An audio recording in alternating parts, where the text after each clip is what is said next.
Ahí Dale empezó a grabar. nomás. Perfecto. 2 minutos y arrancamos, si les parece. Perfecto, Edgardo. Dale.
Bueno, si les parece, vamos arrancando y vamos Perfecto, sumando el Edgardo. resto. Vamos entonces. Primero que nada, buenas tardes a los que se han sumado a la sala de municipios y gobiernos, sala donde compartiremos las charlas de la licenciada Mercedes Dorado, compartiremos la charla del doctor Ariel Capelletti, la charla del licenciado Mauro Robles y la del doctor Julián González Laría. Ya están todos en línea para arrancar con estas charlas. Vamos a explicar un poquito la metodología, charlas de 15 minutos. Por favor, a los invitados, escribir las preguntas en el chat, que los van a estar respondiendo ni bien terminen su presentación. Todas las preguntas vamos a tratar de que sean respondidas, así que lo único que le pedimos es tener los micrófonos silenciados y en cuanto arranquen las charlas, apagar las cámaras, cosa de bajar un poquito la carga para la reunión de Zoom y que se pueda apreciar de la mejor manera posible de la charla de cada uno de los disertantes. Vamos a arrancar con la primera presentación, que va a estar a cargo de la licenciada Mercedes Dorado, quien se desempeña hace 6 años como directora de promoción ambiental en el municipio de Tigre. Es licenciada en Ciencias Políticas, diplomada en Desarrollo Sustentable, Gestión Integral de Residuos y Energía Renovable. Actualmente está cursando la maestría en Comunicación de la Universidad Austral, con la tesis sobre generación de conciencia en la disposición inicial de residuos. En los últimos años, en Tigre, ejecuta con éxito una política de reciclaje y separación de residuos en origen, gracias a una innovadora propuesta de campaña de concientización en el territorio. Los resultados se pueden observar en la mejora constante en cantidad y calidad de reciclajes recolectados. La charla de hoy es el rol de la comunicación en la implementación de programas de gestión integral de residuos. La experiencia de Tigre. Así que, Mercedes, toda tuya la sala, adelante. Bueno, muchas gracias, Edgardo. Bueno, ahora voy a compartir la pantalla.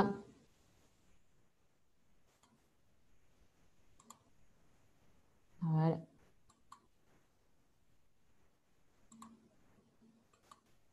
Me avisan, por favor, si se ve bien. Igual, ahora, esperen que vuelvo para atrás, pues ¿Se ve bien ahí?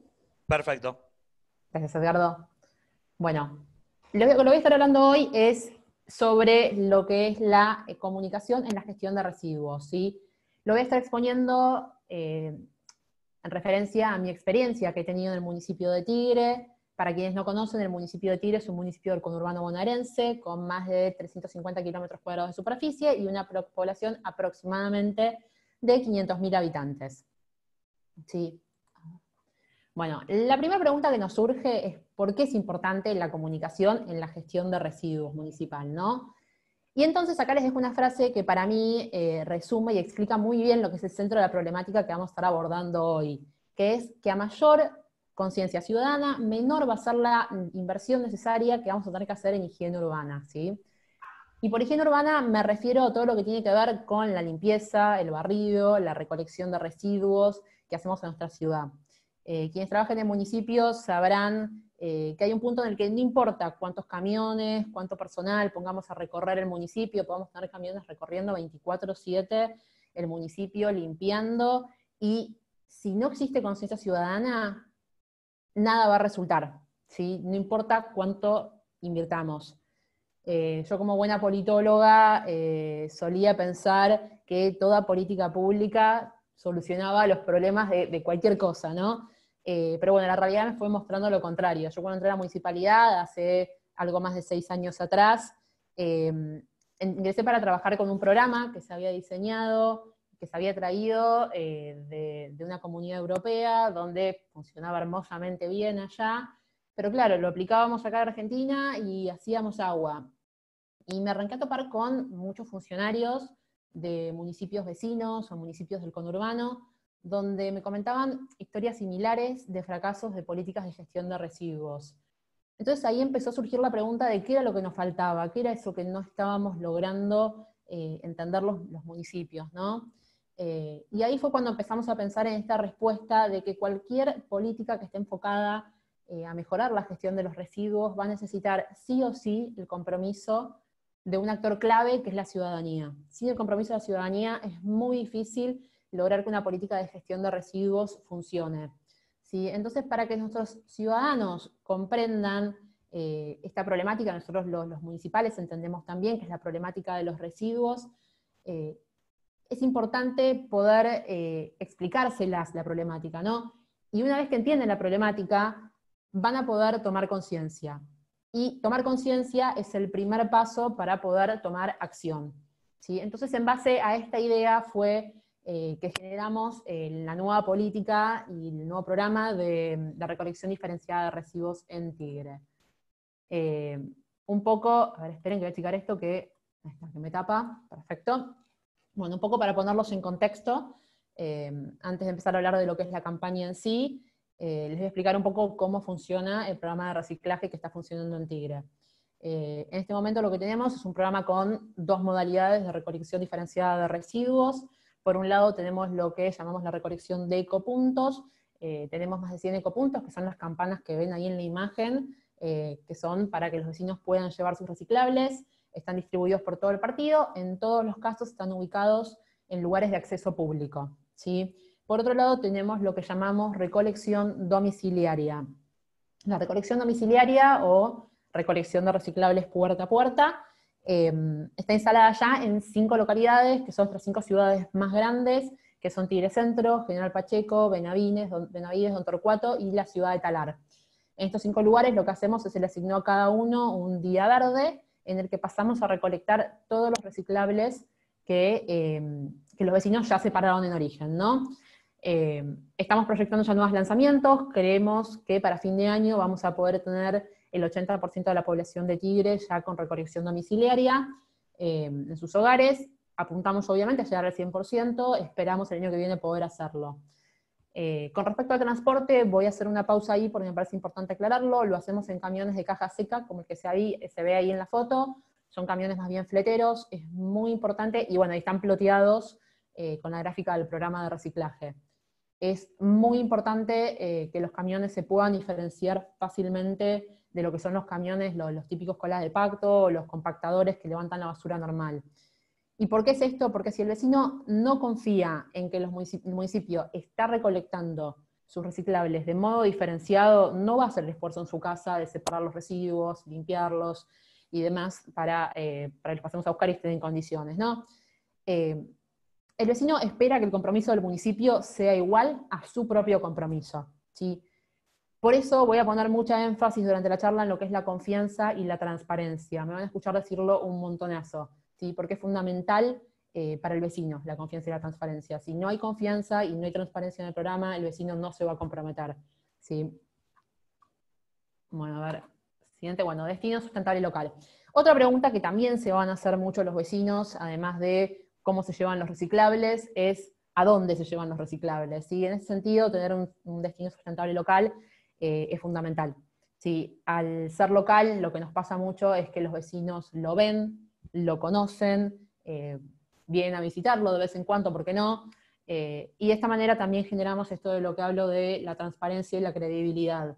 ¿Sí? Es importante que los vecinos entiendan y sepan con certeza de que sus reciclables están llegando a un destino sustentable y que efectivamente se están reciclando, ¿no? Para que se tomen el esfuerzo de realmente separar los reciclables en su casa.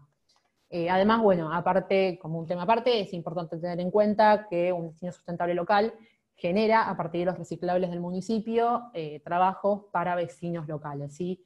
En este momento, nuestra cooperativa con la que trabajamos, que es la cooperativa Creando Conciencia, capaz algunos han escuchado hablar de ella, es una cooperativa con bastante trayectoria allá en el medio, tiene 53 vecinos de Tigre trabajando ahí, y no es un dato menor. Bueno, ahora sí, vamos a lo que es la campaña, lo que fue la promoción ambiental. Un primer concepto que me gustaría introducir en esto es que la campaña no es un tema de ir una vez y hablar con un vecino, lo importante es ser constante. La campaña siempre tiene que ser constante e iterativa si pretende tener éxito en este tema.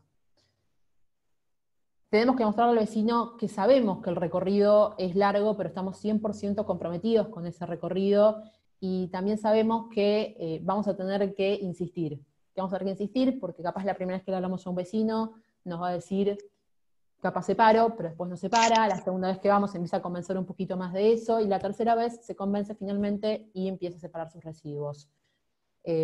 Bueno, convencidos de esta idea, de que la campaña tenía que ser constante, nos decidimos a contratar a 30 personas, 30 promotores ambientales. Este número obviamente es en función de la población y el tamaño que tiene el distrito de Tigre. No quiere decir que si un municipio quiere replicarlo, tiene que contar la misma cantidad de personas. Es un municipio muy grande con mucha población, por eso fue esa cantidad de gente. Bueno, los promotores en general, el perfil eran chicos jóvenes que tenían ya, desde antes de incorporarse al programa, tenían un compromiso muy grande con el ambiente. Son todos millennials, así que ya sabemos que nacieron con una mirada diferente de lo que es el ambiente. Así que, nada, está bueno porque también les generaba una motivación aparte.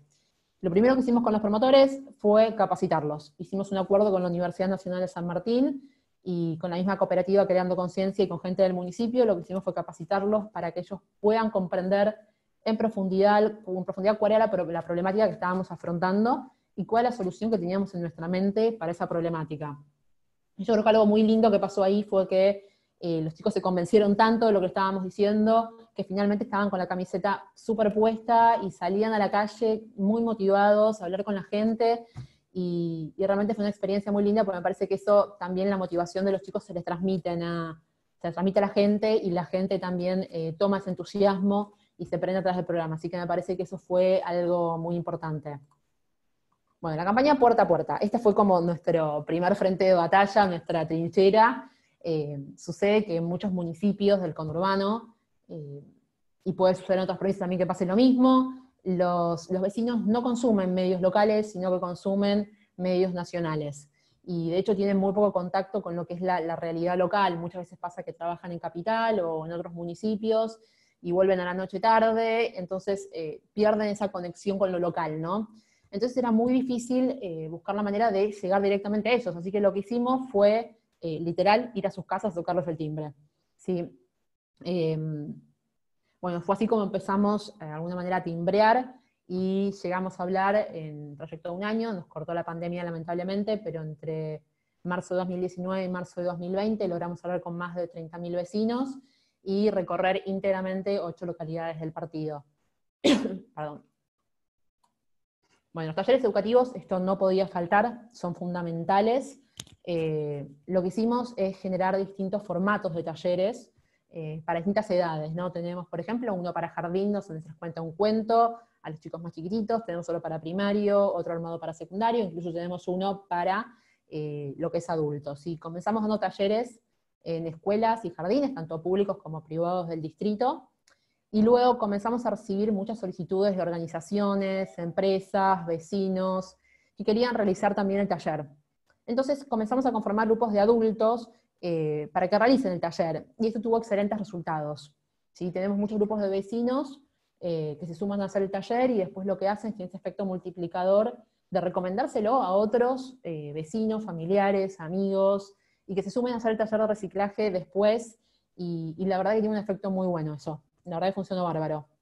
Los talleres duran entre 1 hora y 2 horas, y se aprovechan ellos para explicar de modo práctico cómo se separan los residuos. Ahí se puede ver en las dos imágenes, en una que es la que estamos en el colegio en modo presencial en el jardín, y la otra en la nueva virtualidad, cómo lo usamos para separar los residuos y para mostrar en la práctica cómo es que se deben separar los residuos, ¿sí? Después los puntos de información, no quiero profundizar demasiado acá, porque la verdad tampoco hay mucho para decir, pero nos resultó muy importante desde el lugar de que hay mucha gente, sobre todo los adultos mayores, que necesitan tener un contacto con una persona. En la caso de las personas más jóvenes, muchas veces las redes sociales o los medios digitales le solucionan el tema de la duda que le va surgiendo, ¿sí? Pero los adultos mayores muchas veces necesitaban tener ese contacto y poder hablar con la persona para poder descartar las dudas que les iban surgiendo. Y la verdad que tener estas sombrillas puestas al paso en lugares de mucho tránsito, nos resultaba esa situación donde, de las dudas de los vecinos mayores, que se acercaban un montón a hacernos consultas, a buscar folletería, o de repente a buscar las calcomanías que usamos en lo que es la recolección domiciliaria para diferenciar las bolsas.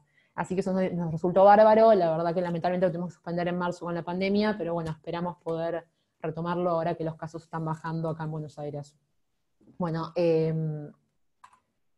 redes sociales. Las redes sociales nos resultó fundamental, más que nada porque es un medio para generar una relación con los vecinos comprometidos, ¿no?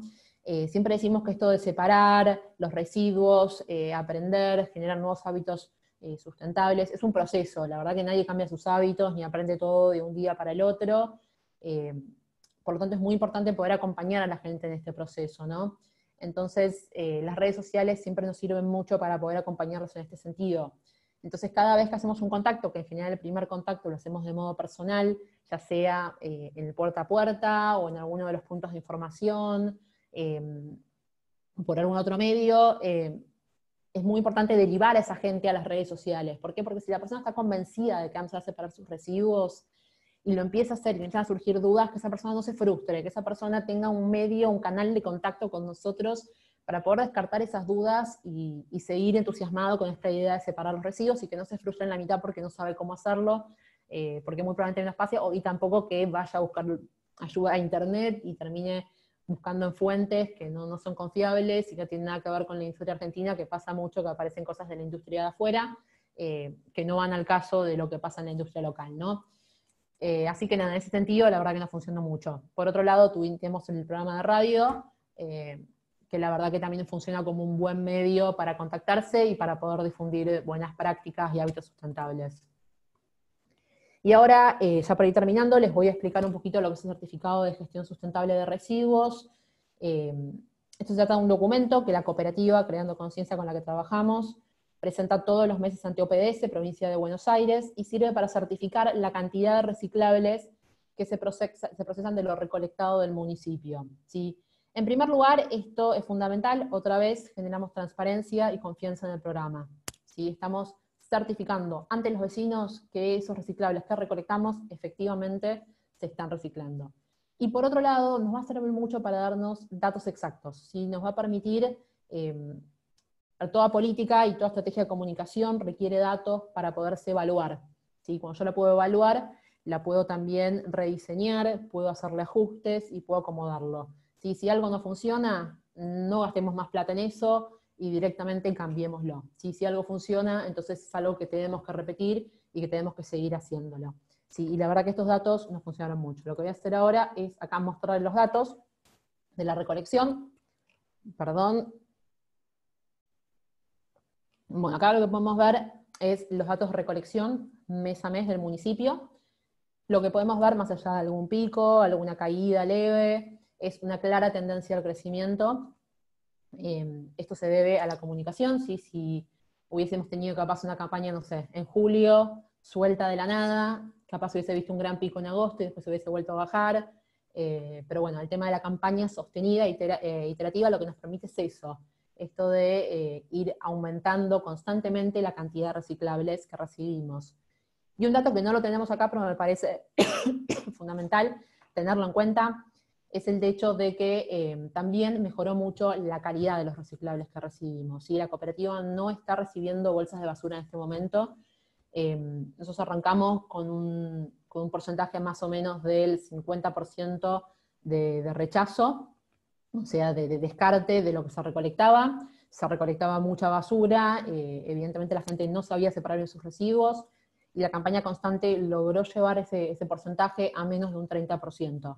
Y eso me parece que es un logro enorme, sobre todo para la gente de la cooperativa, que obviamente ya no está revolviendo bolsas de basura, sino que abre realmente bolsas con material reciclable limpio y seco y en condiciones. ¿Sí? Entonces, a nivel laboral es algo muy importante. La verdad, las condiciones laborales les mejoran un montón. Después, con respecto a esto que hablábamos de las estadísticas y los números claros, acá lo que tenemos son dividido por tipo de material. Esto nos resulta muy útil por el tema de que nos permite saber qué es lo que tenemos que comunicar, ¿sí? Por ejemplo, qué es lo que se está recolectando más, qué es lo que se está recolectando menos, qué es lo que la gente no sabe que se debe reciclar, entonces ahí capaz que tenemos que hacer un poco más de hincapié, ¿no? Y además todos estos datos, como los de la filmina anterior, perdón que acá se me está, como los de la filmina anterior, lo que nos permiten es tener datos para dar una devolución a la sociedad. Es fundamental poder devolverle a la sociedad un poco de todo lo que ellos nos dan, ¿no? Y finalmente, hablando de feedback, dejé para el final esta foto del banco porque parece muy representativa. Este banco está hecho, son bancos que colocamos en todas las plazas de Tigre, que fueron renovadas en los últimos años. Son bancos hechos con madera plástica, ¿sí? Madera plástica que se genera a partir de los residuos, de los reciclables en realidad, que recolectamos de los vecinos de Tigre. Y es una manera muy útil de dar una devolución, de dar un feedback y de alguna manera de hacerle vivir a los vecinos de Tigre en carne propia lo que es la economía circular. Sí, y bueno, muchas gracias a todos. Dejo mis contactos por si alguno quiere hacer algún intercambio o lo que sea, siempre es bienvenido. Muchas gracias y ahí dejo de compartir pantalla. Genial, Mercedes. Bueno, muchas gracias. Muy buena presentación. Para los invitados, los que quieran pueden hacer preguntas, lo pueden hacer vía el chat, y si no, activan 2 segundos de la cámara, levantan la mano y les vamos dando paso para activar el micrófono y hacer las preguntas que quieran. Agustín, dale nomás. Hola Mercedes, muy buenas tardes. Mi Hola, pregunta para vos era, estamos en una localidad del Almafuerte y donde cuesta mucho realmente que el vecino se pare, pero además está acostumbrado al canastito chiquitito de barrio y cuesta. ¿Cómo le hacemos al vecino para entender que el canastito chiquitito de la vereda tiene que darle paso y avanzar hacia el canasto separado, al húmedo y seco? Porque vemos que lo seguimos encontrando los residuos en un árbol, en el palo de la luz, es como un rechazo. Totalmente. De todas maneras, mira, te voy a contar, acá en Tigre el tema del canasto y el tema de colgar la basura en el palo en muchas localidades todavía sigue estando. La verdad que no sé si ir en contra de ello, es una costumbre que ya está muy en la sociedad, pero me parece que lo importante, bueno, acá lo que hicimos es buscar la manera de que se entienda que la basura va separada. Entonces lo que hacemos es, todo lo que va en alto, o sea, ya sea en el canasto, o colgada del clavito que ponemos en los postes de luz, por ejemplo, es todo lo que es basura, ¿sí? Nosotros los reciclables lo que le pedimos a la gente es que la dejen en el piso. Al estar limpio y seco, nada, ningún perro, ningún gato, nadie va a ir a romperlo. Después los contenedores grandes nos sirven, la verdad que es muy útil. En particular, me parece que funcionó mejor lo que es la recolección domiciliaria puerta a puerta, por un tema de comodidad de la gente. En general termina siéndole más fácil sacarlo a la puerta y no llevarlo hasta el contenedor, que capaz está a 2 cuadras, 3 cuadras, pero bueno, a veces no lo quieren llevar, entonces resulta más fácil sacarlo a la puerta. Y por otro lado, la verdad que ya es una costumbre de la gente, y sacar el canastito implica un movimiento de plata en lo que es la gestión de residuos muy grande, porque los contenedores son carísimos, cuesta también que la gente se acostumbre a este cambio de forma de sacar sus residuos, porque uno le dice a la persona, mira, ya no lo sacás más a la puerta de tu casa, tenés que caminar 3 cuadras para allá y llevarlo al contenedor que colocamos. Y muchas veces la gente no lo respeta. ¿Sí? De hecho, se puede ver en muchas localidades cómo hicieron ese cambio y no funcionó. Pero bueno, todo cambio que se haga en la gestión de residuos es importante que se acompañe con comunicación, con información, con educación, porque si no lo hacemos va a terminar fracasando. Y la realidad es que siempre la inversión en higiene urbana va a ser mayor cuando no tenemos conciencia de parte de la gente y no tenemos el acompañamiento de la ciudadanía, ¿no? No sé si te contesté bien. Gracias. Julián, todo tuyo. Buenas, ¿cómo está Mercedes? Me Hola, pareció Julián. bárbara la charla. No, quería saber si podías profundizar un poquito con el tema de que comentaste rápidamente que había puntos verdes, además de la recolección domiciliaria. Entonces, como es un punto clave ahí, porque viste el costo que tiene la recolección domiciliaria puerta a puerta es grande, no sé si ustedes lo ven como un paso para avanzar, pero por ahí en algunos planes es un paso para avanzar. Si funcionó lo de los puntos verdes por ahí en lugares públicos y demás, que acá todavía no ha tenido mucho éxito, pero tal vez eso podría haber sido una opción si podías profundizar dónde pusieron los puntos verdes y si sirvió un poco más eso. Sí, perfecto. Bueno, Julián, te comento. Los puntos verdes a ver, o sea, algunos funcionan bárbaro, espectacular, tienen una calidad de reciclables. De hecho, hicimos un relevamiento hace no mucho tiempo sobre cada punto verde y sobre la calidad de los reciclables que había dentro de cada uno, y lo que descubrimos es que hay algunos que tienen una calidad impresionante y se reciben cantidades, pero impresionantes de reciclables, y hay otros que meten cualquier cosa, que la verdad son un peligro. Yo creo que, a ver, o sea, lo importante es sostenerlos y sostener el compromiso, ¿no? Lo que hicimos, hay muchos ecopuntos, nos pasaba uno en particular, que nos tiraban basura, que había una pollería al lado y tiraban los restos de pollo. Esas cosas van a pasar, o sea, desde ya. Lo importante es acompañar ese ecopunto, sostener el compromiso del municipio hacia que acá queremos tener un ecopunto, dejar el ecopunto ahí, y lo que hacíamos era ir puntualmente a ese lugar, hacer campaña, hablar con los vecinos. Y muchas veces lo que nos terminaba pasando era que los vecinos mismos empezaban a señalarse entre ellos, no, que es culpa del de allá, que es culpa de allá, que yo quiero tener el ecopunto acá. Así que, y entre ellos mismos lo iban acomodando. Obviamente lleva tiempo, es un camino largo, no es algo que vayamos a solucionar de hoy para mañana. Si en un ecopunto tiran cualquier cosa, seguramente por un tiempo siga siendo un lugar que haya que estar atentos, que haya que ir a limpiarlo, que haya que tener cuidado en particular sobre ese ecopunto, pero bueno, a la larga lo importante es empezar a modificarlo eso, y yo creo que a medida que los vecinos van tomando conciencia también socialmente se va armando algo de señalar a la persona que está haciendo las cosas mal o que rompe lo que no tiene que romper, pero sí, obviamente siempre hay un riesgo. De hecho tenemos un gasto muy grande en todo lo que es reemplazar puntos que, vandalismo, que los prenden fuego, que los grafitearon y demás. Esas cosas siempre van a pasar.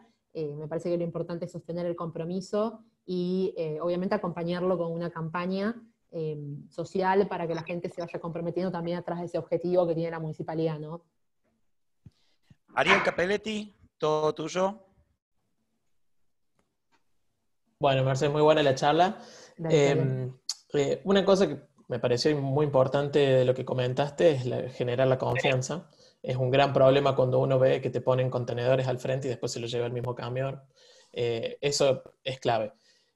Toda la parte de gestión la vi perfecta. Lo que te quería consultar es qué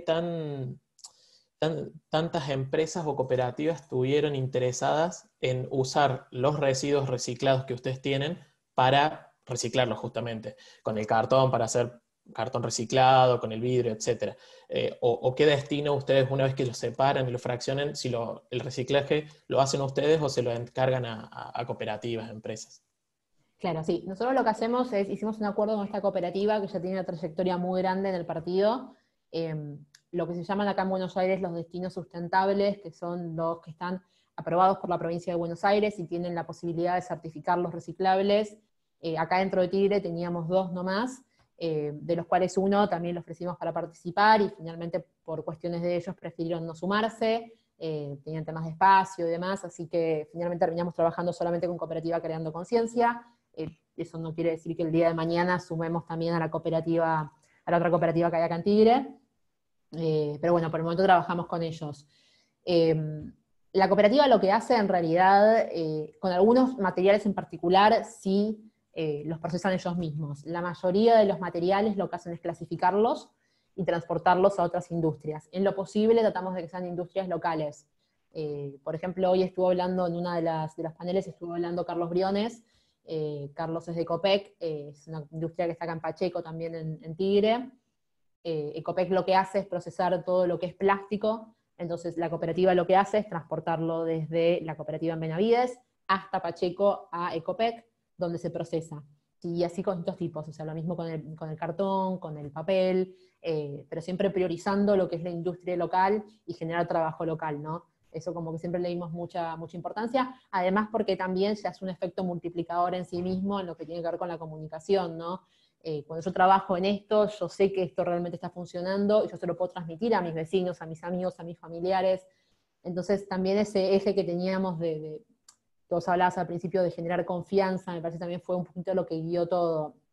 La gente había visto la mala experiencia anterior, y me parece que también había vivido lo que eran las malas experiencias de los municipios vecinos, y sabían que muchas veces pasaba esto que decís, de que pasa el camión y se lleva todo mezclado. Entonces, para nosotros era muy importante generar confianza y que la gente pueda ver efectivamente qué se estaba haciendo con lo que ellos separaban en sus casas. Y me parece que esa fue la clave también para que vaya aumentando la cantidad de reciclado mes a mes, ¿no? Pero sí, eso fue fundamental. Nos Bien, muchas queda, gracias. nos queda tiempo para una preguntita más. ¿Alguien? ¿O cerramos y damos paso a la próxima? Bueno, lo que sí le voy a pedir es un aplauso para la licenciada. En esta nueva normalidad será mediante las reacciones, los aplausos, así que Muchas bueno, gracias. es raro, la verdad, compartir así una charla, pero la verdad ha sido muy, muy buena, sobre todo para nosotros los cordobeses, que hemos tenido una experiencia parecida a lo que quisieron hacer ustedes, pero que nos salió mal. No nos salió del todo bien a nosotros, así que a Mercedes Dorado en cualquier momento lo vamos a estar llamando para que se venga a Córdoba, ¿por qué no? Me encantaría, me encantaría. Hacemos el laburito acá en la Municipalidad de Córdoba, vemos cómo hacemos. Cuando quieran, cuando quieran. Gracias, Edgardo. A vos, Mercedes. Bueno, vamos a darle paso a la próxima charla. Le invitamos a Mercedes, obviamente, que se quede. Vamos a recibir al licenciado en Química y doctor en Ciencias Químicas de la Facultad de Ciencias Químicas de la Universidad Nacional de Córdoba, el licenciado Ariel Capelletti, con antecedentes en Ciencia de Polímeros, Química Orgánica, Química Inorgánica. Actualmente realiza una estadía postdoctoral en el Centro Experimental de la Vivienda Económica, investigando principalmente el reciclado de la fracción plástica de RAE para su utilización en la producción de un agregado de plástico reciclado con aplicación en la manufactura de elementos constructivos. Vamos a hablar sobre la revalorización justamente de la fracción plástica. Licenciado Ariel Capelletti, toda suya la sala, 15 minutos para exponer. Gracias por estar. Bueno, muchas gracias. Bien, buenas tardes a todos. Yo lo que les voy a hablar es la producción de un agregado plástico reciclado utilizando la fracción plástica de los RAE, ¿sí? Los RAE, no sé si todos los conocen, pero son los residuos de aparatos eléctricos y electrónicos, ¿sí? Yo, bueno, como ya dijo Edgardo, yo soy becario postdoc en el Centro Experimental de la Vivienda Económica, y nuestro enfoque es del tipo sustentable, ¿sí? En la que tratamos de tomar un problema, ¿sí? Como el de la basura y el de los residuos, tratarlo como una materia prima, ¿sí? A través de un proceso tecnológico, teniendo en cuenta obviamente los aspectos técnicos, ambientales, sociales y los económicos, para el desarrollo de componentes constructivos, ¿sí? Para darle un enfoque de economía circular. El problema ambiental de los RAE ya es conocido y se ha ido incrementando en las últimas décadas. Estos plásticos, como pueden ver en la foto, los principales son las carcasas de computadoras, pero también vienen de todos los aparatos eléctricos y electrónicos, tanto domiciliarios, informáticos, industriales, etc. Y tienen la particularidad de diferenciarse del resto de los plásticos, ya que al estar en contacto con circuitos electrónicos, ¿sí?, poseen en su composición tantos metales pesados como compuestos orgánicos tóxicos. Toda la parte de vidrio, metales, etcétera, de los residuos electrónicos tiene un destino final, se recupera y se revaloriza, pero la fracción plástica no, por unos aspectos que vamos a comentar más adelante, pero que hace que estos plásticos no tengan una disposición final adecuada, terminando en enterramientos o en basurales a cielo abierto, donde terminan lixiviando, es decir, liberando estos metales pesados y compuestos orgánicos hacia las napas y produciendo contaminación y obviamente un problema de salud hacia el humano y el medio ambiente. Los materiales constituyentes del RAE, ¿sí?, como podemos ver, un 20% son plásticos, o sea, es un porcentaje bastante importante. Luego tenemos metales, ¿sí?, y entre otros distintos. Obviamente, el problema de los RAEs básicamente es que su composición en general es muy heterogénea. No es lo mismo los RAE de electrodomésticos que los informáticos, y ya vamos a ver que la fracción plástica aún así también encima es heterogénea. Los aditivos contaminantes que poseen principalmente son metales pesados porque están en contacto con esos pesados, con esos metales, antimonio que se utiliza como un elemento sinérgico, y los retardantes de llama, que son compuestos orgánicos halogenados con muchos bromo en su composición, lo que terminan siendo tóxicos. La composición de esa fracción plástica es bastante heterogénea. Como podemos ver, tenemos un 32% de ABS, acrilo-nitrilo butadieno estireno, que es un polímero bastante utilizado, poliestireno de alto impacto. A ver, permiso, voy a poner ahí el cursor como puntero láser. Tenemos un 35% de poliestireno de alto impacto, y luego entre policarbonato y el resto de los polímeros tenemos aproximadamente el otro 30 y pico por ciento. Como podemos ver, es bastante heterogénea la composición, por lo cual es muy difícil a veces aplicar un mismo proceso de reciclaje que aplique para todas las distintas partes de polímeros que lo componen.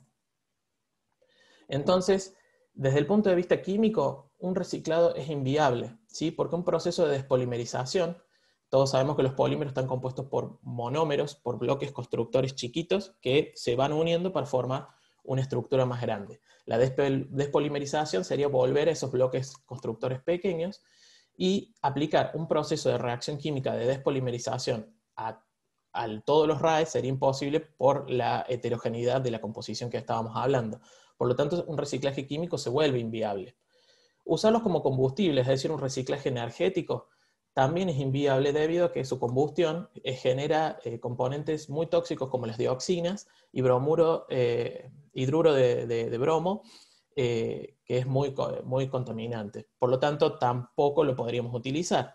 Un peletizado, en el cual podríamos utilizar un triturado, una extrusión y un peletizado, tampoco es viable. ¿Por qué? Porque en el proceso de fundir, destruir este material, también estaríamos descomponiendo y liberando dioxinas y otros compuestos tóxicos.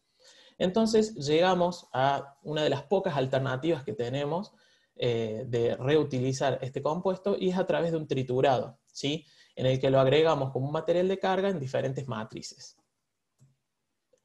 Aquí les demuestro con este pequeño esquemita la tecnología que proponemos nosotros, pero antes de eso les quisiera comentar que hay algunos emprendimientos informales, tanto en Argentina como en el mundo, en el cual ya han intentado dar una solución a este problema. ¿Por qué? Porque la gente se encuentra con que se acumulan estos residuos y quiere darle una respuesta. El problema de eso es que por ahí a veces desconocen la complejidad de la composición de este material e intentan utilizar o incorporar este plástico en una matriz cementicia así como viene, y los problemas de eso son que justamente la matriz cementicia acelera la lixiviación o la liberación de algunos de estos componentes tóxicos. Es por eso que nosotros la tecnología que proponemos es empezar primero triturando, ¿sí?, a través de molinos, el plástico de RAE para obtener partículas. Y estas partículas lo que hacemos es recubrirlos con una mezcla cementicia, la cual está formada por cemento y aditivos, y lo que lo hacemos es a través de un proceso de 3 capas, ¿sí? Haciendo uso de la técnica o la metodología de core shell, o núcleo coraza. Para que se den una idea, el maní con chocolate, ¿sí? Tan conocido por nosotros, tiene un núcleo de maní y una coraza de chocolate. Bueno, lo que hacemos nosotros es, a través de un proceso de 3 etapas, tener 3 corazas de este material cementicio que nos va a permitir obtener un agregado de plástico reciclado que lo vamos a poder utilizar como reemplazo parcial o total de los áridos naturales como la arena, insertando este plástico que no tiene una disposición final en un ciclo productivo, ¿sí? Y pudiendo disminuir, no lo vamos a disminuir 100%, pero disminuir en parte el impacto de utilizar áridos naturales sacados de un río o de otra parte, ¿sí? Una prueba muy fácil y muy clave para mostrarles aquí, ya que no vamos a introducir en toda la parte química complicada de esto, es que estos agregados o cualquier material cementicio que uno pueda hacer con la fracción plástica de los RAE, es que uno los va a curar en inmersión en agua, ¿sí? Y si nosotros, uno de los principales componentes tóxicos de estos materiales son los retardantes de llama bromados. Particularmente, el principal de todos es este componente, que es el tetrabifenol A, el cual, cuando es expuesto a la luz solar, genera productos de degradación amarillos. Si nosotros intentamos hacer una loseta, un ladrillo, picando RAE y mezclándolo con cemento, como muchos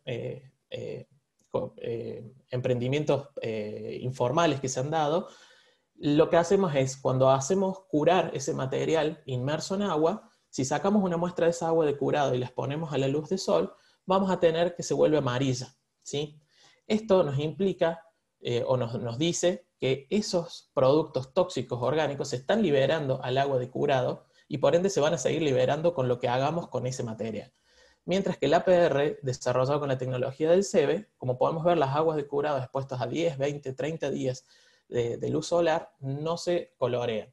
Esto no es una prueba científica, es una prueba más bien colorimétrica para que nosotros podamos ver, pero obviamente que con eso lo que hacemos es, para que esto sea un estudio serio, ¿sí? Y que esté avalado, porque esto nosotros lo estamos proponiendo para hacer componentes constructivos, los cuales van a formar parte de un hogar de personas, y no podemos ser irresponsables con respecto tanto a la parte mecánica y técnica que tiene que cumplir el material, sino también como asegurar que va a ser un producto que no genere perjuicio a la salud de la gente.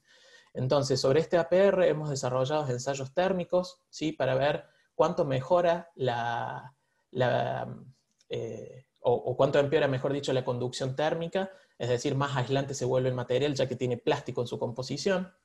Ensayos mecánicos de resistencia a la compresión, a la flexión, ensayos químicos de todo tipo, con extracción y cromatografía, por ejemplo, como para dar unos ejemplos, estudios de costos, análisis de ciclo de vida, y hoy en día lo estamos realizando el proceso de escalado en una planta piloto en el CEBE, con resultados muy prometedores.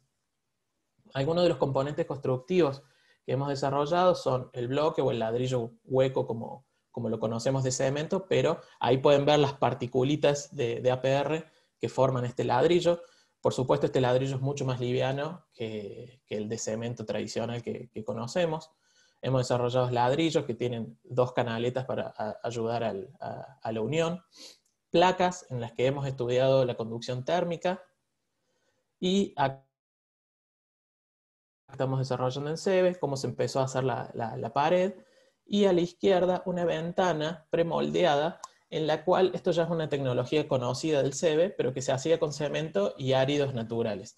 En este caso lo que hicimos fue reemplazar el árido natural por el APR de plásticos reciclados de RAE para desarrollar la ventana, y seguramente esta ventana va a tener un mejor comportamiento térmico que el que tenía áridos naturales. Por supuesto, obviamente, si acá tiene un vidrio simple, eso no va a ayudar, pero bueno, con respecto al marco, que es lo que a nosotros nos compete, va a funcionar mucho mejor.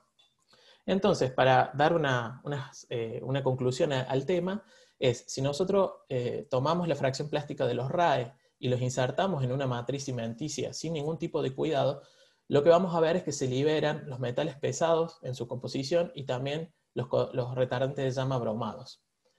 Si utilizamos un acercamiento, pero utilizando una coraza cementicia, pero solo de cemento, vamos a ver que los metales se estabilizan, ¿sí? Esto lo hemos hallado nosotros en estudios previos, es decir, que el cemento funciona como una barrera física hacia la liberación de los metales, pero la liberación de los retardantes de llama se ve aumentada. ¿Por qué? Porque la mayoría de estos compuestos tienen comportamiento ácido-base y la matriz cementicia es de carácter básico, lo cual ayuda a que esto se libere en las aguas de curado y hacia afuera.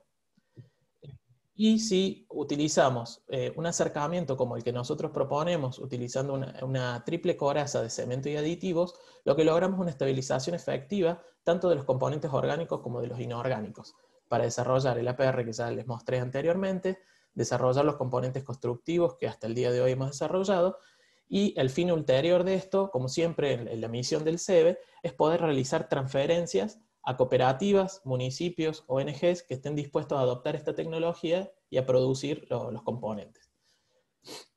Para eso ya desde el año 2019 se ha solicitado la patente de invención, ¿sí? En el INPI. Contamos con numerosas publicaciones en revistas científicas y capítulos de libro. En particular este último que estamos redactando en este momento cuenta más bien la experiencia de hacer la planta piloto, de escalar el procedimiento de la producción del APR. Se los dejo ahí por si ustedes quieren consultarlos. Y bueno, este proyecto lo dirige el doctor Jerónimo Kraiker de CEBE y todo está planteado desde un enfoque multidisciplinario, ¿sí? Está involucrada mucha gente del CEBE, en la cual nos encontramos químicos, diseñadores industriales, arquitectos, sí, eso.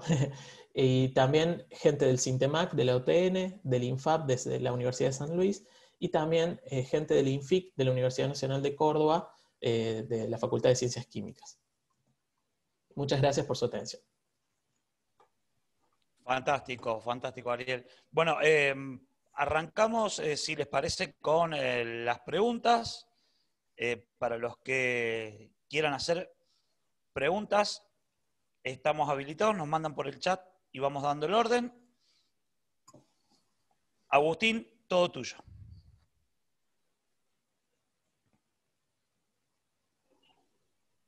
Hola, ¿cómo estás? Mi pregunta era la siguiente. En nuestra ciudad, en Almafuerte, nos pasa que muchas veces nos encontramos residuos, como decís vos, electrónicos, pero de larga data, o a veces que los colegios tenían escondidas computadoras de hace 10, 20 años. ¿Qué tiempo es el necesario para entrar en ese proceso? ¿Tiene que ser una computadora que apenas se deje usar, entre en ese proceso, o pueden ser residuos de computadora electrónicos con muchos años de guardado, muchos años de almacenamiento? Porque muchas veces los colegios pasan eso, recién ahora han podido cambiar y bueno, te encontrás con computadoras guardadas de hace 15 años, 20 años, las primeras computadoras de los años 90, y esa es la duda que se tiene al ser mobiliario de tantos años y justo con esta propuesta que es interesante. Gracias. Hola, ¿cómo te va, Agustín? Mira, lo que decís es una gran verdad, es un problema de la burocracia de los colegios, las universidades, etcétera, en la que te encontrás computadoras de hace años que están guardadas y que por una cuestión burocrática no las pueden dar de baja, etcétera. Con respecto a eso, pues ya te vas a fijar, si ves una carcasa de monitor de los monitores de tubo, no los LCD de hoy en día, sino los otros, ya vas a ver a veces que las carcasas están amarillentas. Esa justamente es la liberación de los retardantes de llama. No habría problema de meterlo en el circuito de producción, ¿sí? Eso no imposibilitaría eso. Alguien debería desarmarlo, separar lo que es vidrio, lo que es metal, cableado, bobinado, etcétera, lo que es plástico, y el plástico irlo a triturar. Obviamente que para material más viejo haría necesario que el proceso de triturado sea un poquito más seguro para el operario, ¿sí? Porque todo el polvillo ese que se va a generar no va a ser plástico que tiene esos contaminantes dentro, sino que ya lo está liberando, ¿sí? Porque estás poniendo plástico que ya ha estado liberando eso. Pero no habría problema en principio con qué tan viejo es el desecho. Para eso, una cosa que quizás yo no mencione es que para que todavía no tenemos experiencias de transferencias con esta tecnología, porque todavía no tenemos la patente de invención y tampoco está el certificado de aptitud técnica. para que eso lo da el Ministerio de la Vivienda de la Nación. Nosotros, para que eso lo podamos transferir, tiene que ser un material certificado que alguien lo puede producir y alguien lo puede poner en su casa. Como todavía eso está todo en vías de trámite, todavía no lo hemos transferido. Pero si nosotros transfiriéramos, ya tuviéramos una cooperativa que lo esté desarrollando, no habría problema con la antigüedad del residuo, ¿sí? Se aplicarían las modificaciones que hagan falta, pero no habría problema. Hasta que surja alguna pregunta voy a aprovechar yo, estimado. Sí. Y te voy a consultar, ¿cuál es el costo que tiene en relación al material tradicional? Bien, como todo material reciclado va a ser más costoso que el material tradicional. Eso es algo inevitable, ¿sí? Porque hay todo un proceso de producción de ese material como plástico en sí, toda la energía atrapada en ese material que nosotros lo tenemos que triturar, ¿sí? Llevar a una escala mucho más chica, ya todo eso es un proceso energético que la arena ya, la naturaleza se encargó de triturarla por nosotros, entonces siempre va a ser más costoso, ¿sí? Pero hay otras ventajas que terminan a veces balanceando o no balanceando, pero acercando los costos, y es que, por ejemplo, no en el caso del ladrillo de RAE, sino en el de PET, que es uno de los más conocidos de los desarrollos del CEBE, una pared para que tenga la misma capacidad aislante que una pared de ladrillo yo la tengo que hacer de 30 centímetros, mientras que de PET con 15 centímetros tengo el mismo comportamiento térmico. Eso hace que uno tenga que utilizar mucho menos recursos, menos cemento, menos mano de obra, entonces de esa forma uno va equiparando un poco los costos.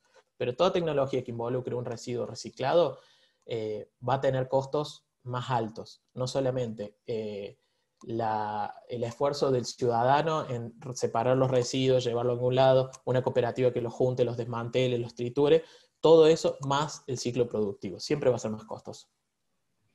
¿Nos queda alguna pregunta más?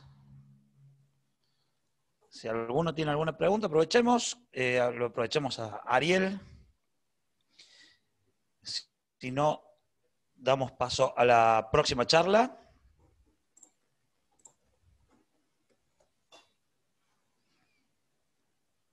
Bueno, damos paso a la próxima charla. Le voy a pedir otra vez un fuerte aplauso a través de reacciones para Ariel Capelletti, que nos ha brindado este estupendo material, porque la verdad es fantástico lo que están haciendo, Ariel. La verdad, felicitaciones. Nos metemos en la próxima charla que va a estar a cargo del licenciado Mauro Robles, licenciado en Ciencias Ambientales de la UBA, docente responsable de proyectos en el programa Ministerio Sustentable del Ministerio de Educación de el Gran Buenos Aires, con gran experiencia en la gestión de residuos sólidos urbanos y en instituciones públicas. Trabaja en proyectos de investigación y de gestión ambiental, fomenta la educación ambiental como herramienta de transformación. Le damos la bienvenida al licenciado Mauro Robles. Mauro, la sala es toda tuya. Perfecto, Edgardo. Muchísimas gracias a la invitación por estar en esta edición del Reciclar. Buenas tardes a todos los que están presentes en esta disertación. Como dijo Edgardo, yo me llamo Mauro, soy ambientólogo de la Universidad de Buenos Aires y trabajo en el Ministerio de Educación del Gobierno de la Ciudad de Buenos Aires. La Ciudad de Buenos Aires es una ciudad que cuenta con 3 millones de ciudadanos, un poco más, que generan por día mucho más de 7.000 toneladas de residuos. Eso a nivel de ciudad es un desafío muy grande por las cantidades y por las magnitudes de lo que estamos hablando. Es una ciudad que tiene 3 millones de habitantes en un sitio súper delimitado y que recibe aproximadamente un flujo de 3 millones de habitantes por día del área metropolitana del conurbano bonaerense para ingresar a hacer su labor diaria, su día de estudio normal en la Ciudad de Buenos Aires. Y bueno, como en promedio las personas de la Ciudad de Buenos Aires generan 1,4 kg de residuos por día, las magnitudes son exacerbadas. Y en ese sentido, la Ciudad de Buenos Aires tiene un desafío muy importante en ver cómo aplicar políticas públicas para poder mermar o solucionar estos inconvenientes que se generan por la generación de residuos sólidos urbanos. En ese sentido y en este contexto, el Ministerio de Educación de la Ciudad de Buenos Aires tiene como objetivo desarrollar políticas públicas que apunten a una gestión de los recursos mucho más eficientes y de una administración también mucho más efectiva. El Ministerio de Educación tiene una gerencia que se llama Gerencia Operativa de Educación para la Sustentabilidad, el cual es la gerencia encargada de aplicar contenido ambiental a las escuelas. Es una gerencia que cuenta con 3 programas. El programa más legendario, que es un programa que aprovecho para comentarles que esta semana cumplió 10 años, es el primer programa de educación ambiental de forma estatal, el cual fomenta hábitos sustentables, talleres y separación en origen en todas las escuelas de la Ciudad de Buenos Aires. No recuerdo ahora bien el número preciso, pero es un programa totalmente experimentado, con una década de experiencia, y que es un programa en cuanto a importancia de rango etario. Trabajar con el público escolar es muy enriquecedor por su efecto multiplicador. Y en ese sentido, y bajo este contexto, el Ministerio de Educación del Gobierno de la Ciudad de Buenos Aires tiene edificios administrativos más allá de las escuelas que también tienen esta magnitud de tener valores y números tan grandes. En este contexto se crea el programa Ministerio Sustentable, que es un programa paralelo al programa Escuelas Verdes, como un programa hermano que trabaja en los edificios administrativos del Ministerio de Educación. ¿Qué pasaba? Antes venían los docentes, el cuerpo docente de la Ciudad de Buenos Aires es muy grande, y cuando venían a hacer sus trámites administrativos o diarios al Ministerio de Educación, veían que tal vez el Ministerio no estaba aplicando las prácticas que estábamos enseñando en las escuelas. Entonces, en ese sentido, se tomó la decisión de crear en el año 2016, por resolución ministerial, el programa Ministerio Sustentable. El programa Ministerio Sustentable tiene como objetivo promover una nueva cultura ambiental y procesos de gestión ambiental más eficientes en el Ministerio de Educación y en los edificios administrativos. El edificio administrativo del Ministerio de Educación, Avenida Paseo Colón 255, contaba en su momento con un flujo diario de 1.000 personas, más 2.000 personas de empleados estables que todos los días ejercían su labor en el ministerio.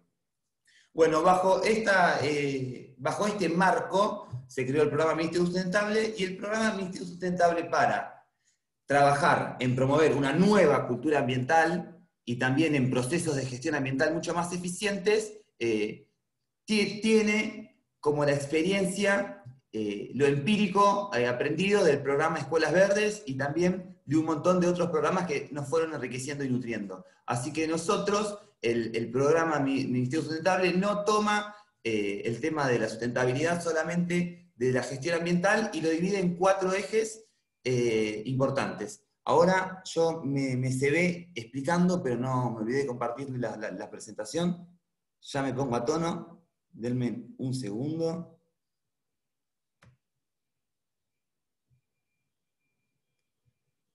Espero que, no sé, Edgardo, si ahí se ve bien.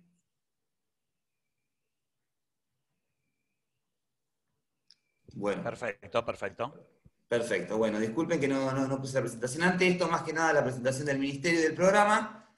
Esto es lo que le estaba contando, que se creó por resolución oficial, una resolución ministerial, el programa, y eso es muy importante debido a que te da un respaldo importantísimo a la hora de las acciones venideras a desarrollar. El programa se dividió en 4 ejes definidos. Uno es gestión ambiental, otro es cultura sustentable, está compras sustentables e infraestructura. Acá vamos a ver los objetivos de cada eje de trabajo. En gestión ambiental, el objetivo es modificar los procesos organizacionales que se llevan adelante adentro de los edificios del Ministerio, para transformarlo en una gestión más sustentable. Ahora en las líneas venideras vamos a ir a desarrollar punto por punto. Cultura organizacional. generar espacios de capacitación y sensibilización para los diferentes actores dentro del ministerio. Compra sustentable, asesorar y capacitar a las distintas áreas del ministerio para la inclusión de criterios sustentables en los pliegos de compras y contrataciones. Infraestructura, asesorar y capacitar para la inclusión de criterios ambientales en el diseño y construcción de los nuevos edificios y apuntar a una adaptación de la infraestructura ya existente. Ahora lo voy a desarrollar mejor. Acá en gestión ambiental. Bueno, como le estaba comentando, se empezó a trabajar la gestión ambiental de los edificios administrativos. Entonces, ¿qué se hizo? Se estudió el edificio, el sitio de estudio, y se lo equipó de herramientas, cesto verde y cesto negro. Se los ha capacitado en múltiples oportunidades a los empleados para que aprendan cómo separar en origen.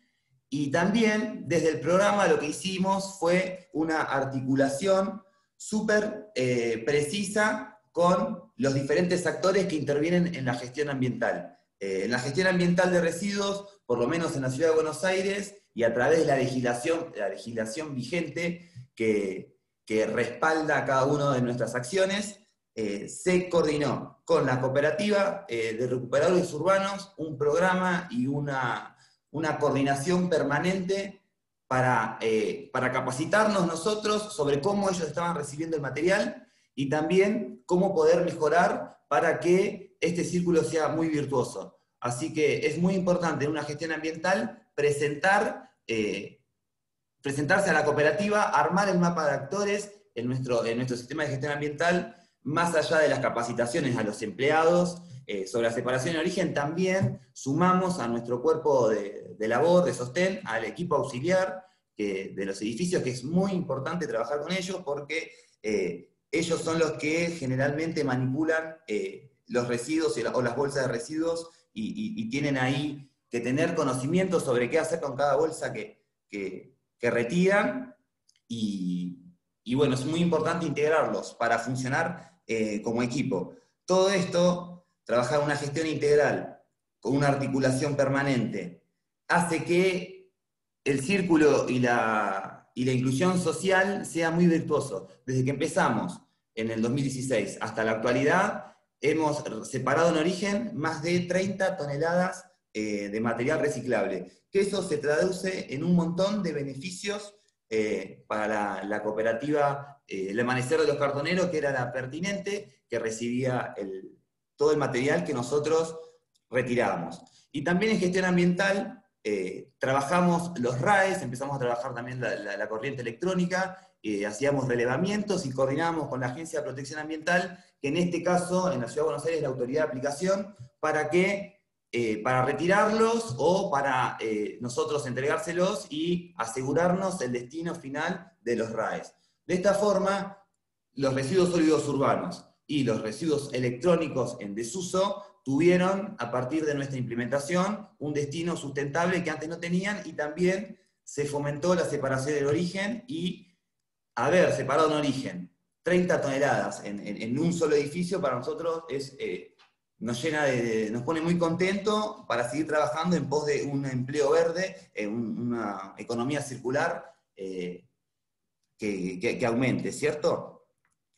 En gestión ambiental también les cuento que empezamos a retirar de las escuelas bienes muebles en desuso, que muchas veces no se lo tenían guardado en las escuelas y no lo retiraban por diferentes cuestiones administrativas. Nosotros fomentamos y agilizamos todo ese sistema para que las escuelas no tengan el lugar con residuos que no quieren, y también darle un destino sustentable a los bienes muebles que se retiraban de las escuelas, y también a los residuos electrónicos. Cultura organizacional. Este eje es muy importante porque acompaña y tiene que ver con lo interno, la cultura interna de la organización de un ministerio, de una repartición de un edificio. Más allá de las capacitaciones en separación en origen, nosotros desarrollamos talleres de capacitación sobre diferentes temas para los empleados interesados en temáticas ambientales, como puede ser aprender a hacer compost, aprender a cuidar tu planta, reutilizar tu bolsa. hacíamos eventos de sensibilización, donde interveníamos el edificio, donde en los días de efemérides nosotros comunicábamos a todos los empleados por qué era la efeméride, siempre estábamos tratando de mantenerlos informados a aquellas personas interesadas, y nosotros armamos un equipo ambiental en el Ministerio de Educación con todos los empleados voluntarios que le interesaba la temática. Y eso fue muy provechoso porque nosotros nos pudimos juntar en diferentes oportunidades para hablar y debatir sobre diferentes temas ambientales de la actualidad, y también propiciamos salidas a la cooperativa que retiraba el material en el Ministerio de Educación, y también a las diferentes... Por ejemplo, fuimos al Centro de Información de Formación Ambiental, fuimos también al Centro de Reciclaje de la ciudad. La idea de la visita didáctica era invitar al empleado que conozca dónde finalmente va su residuo, dónde finalmente, qué es lo que pasa con las cosas que ellos separan, como para también que generen empatía y que conozcan otra realidad para poder empezar a actuar con mayor énfasis.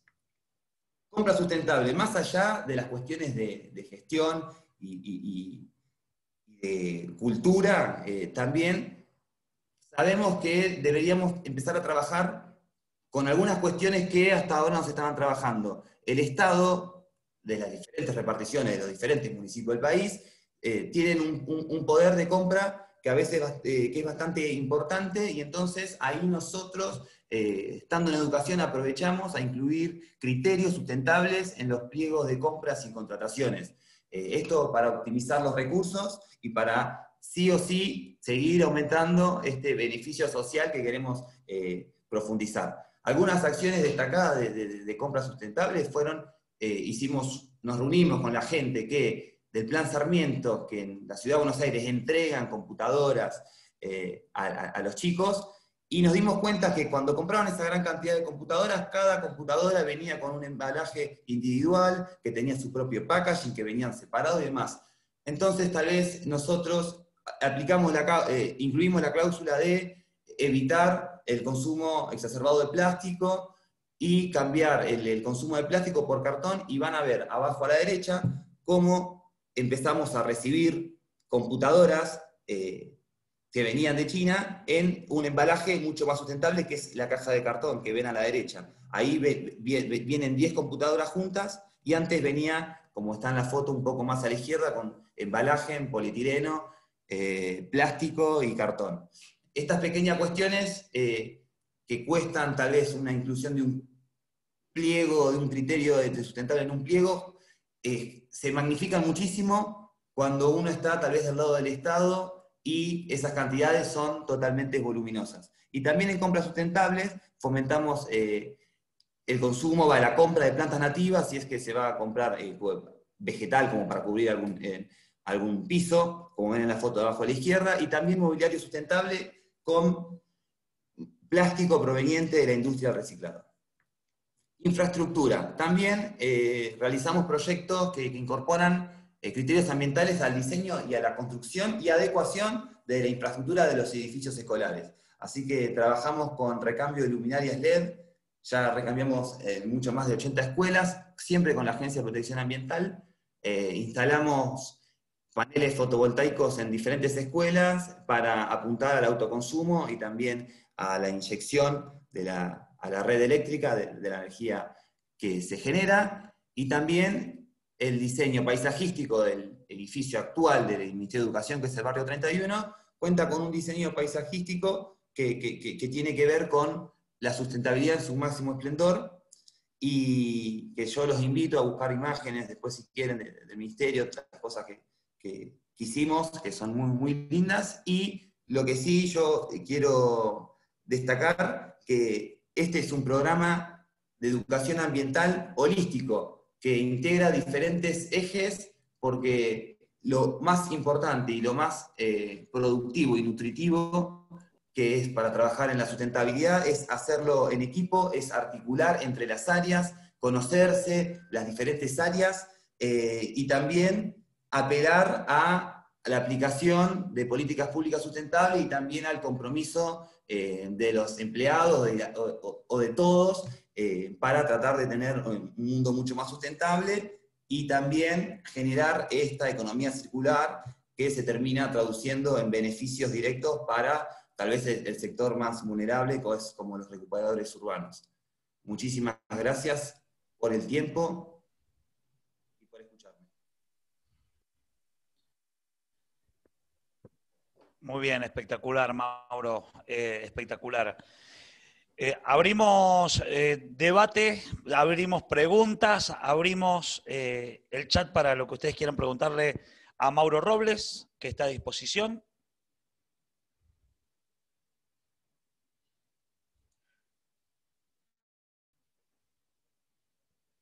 Agustín, todo tuyo.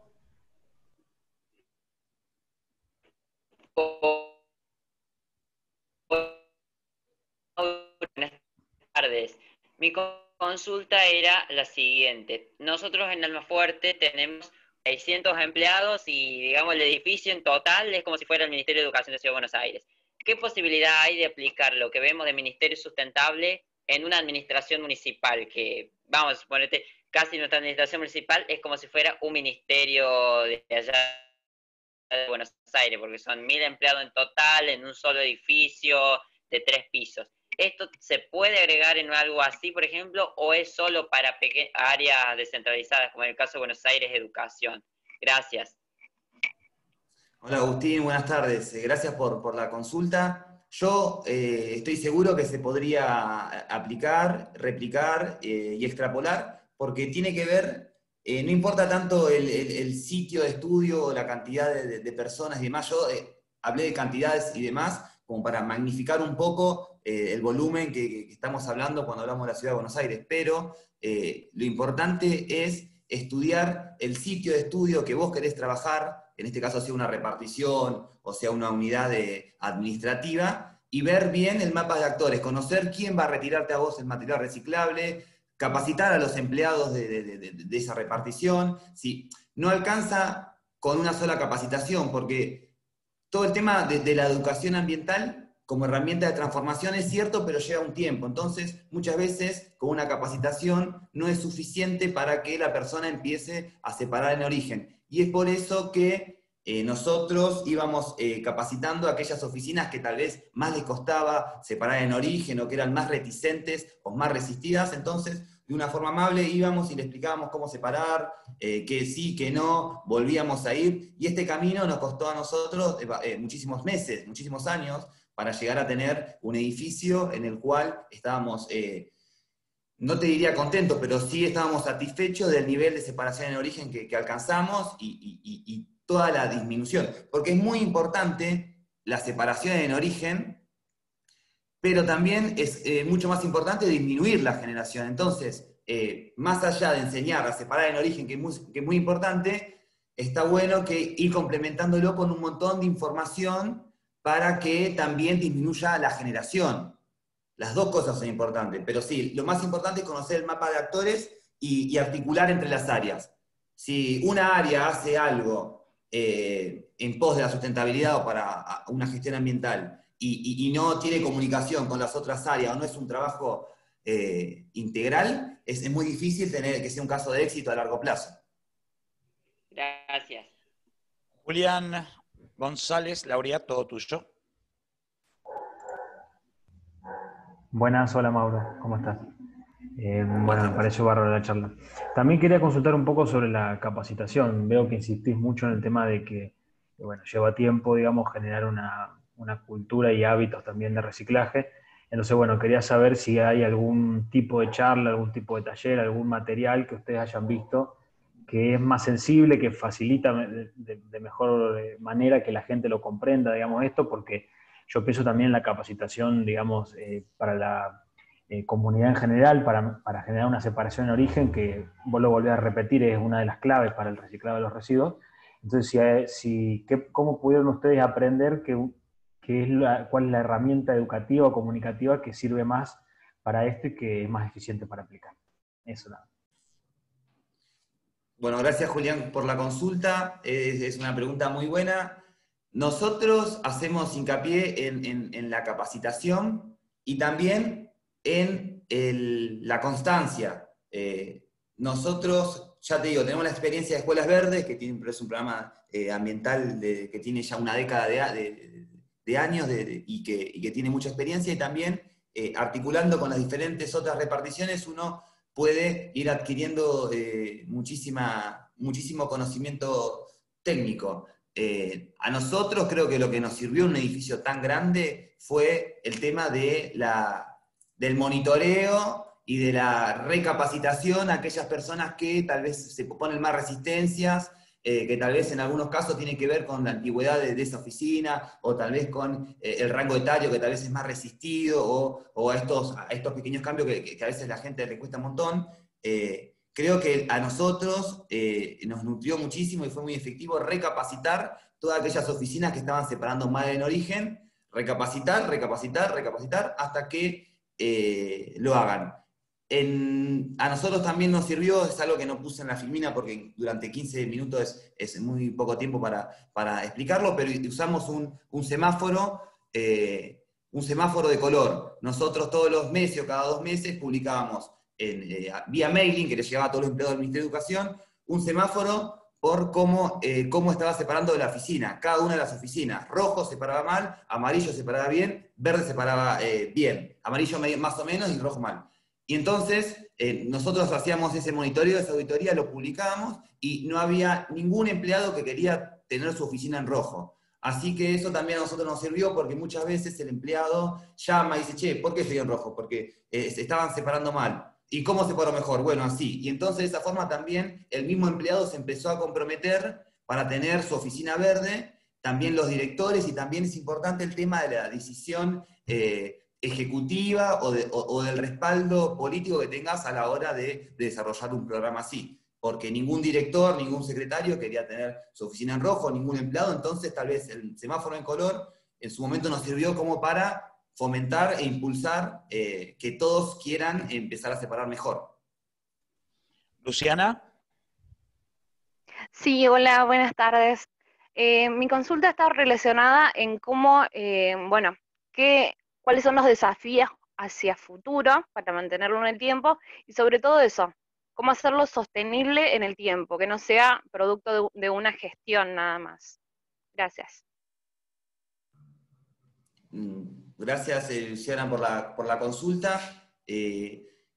Mirá, es importante que se tome todo lo que tenga que ver con la sustentabilidad como una política pública. Nosotros empezamos a trabajar una vez que la ministra, por resolución, creó el programa, y a nosotros nos da un respaldo académico y también político para empezar a trabajar y hacer un montón de cuestiones. Eso es importante, tener el respaldo de tu repartición para llevar adelante algo así.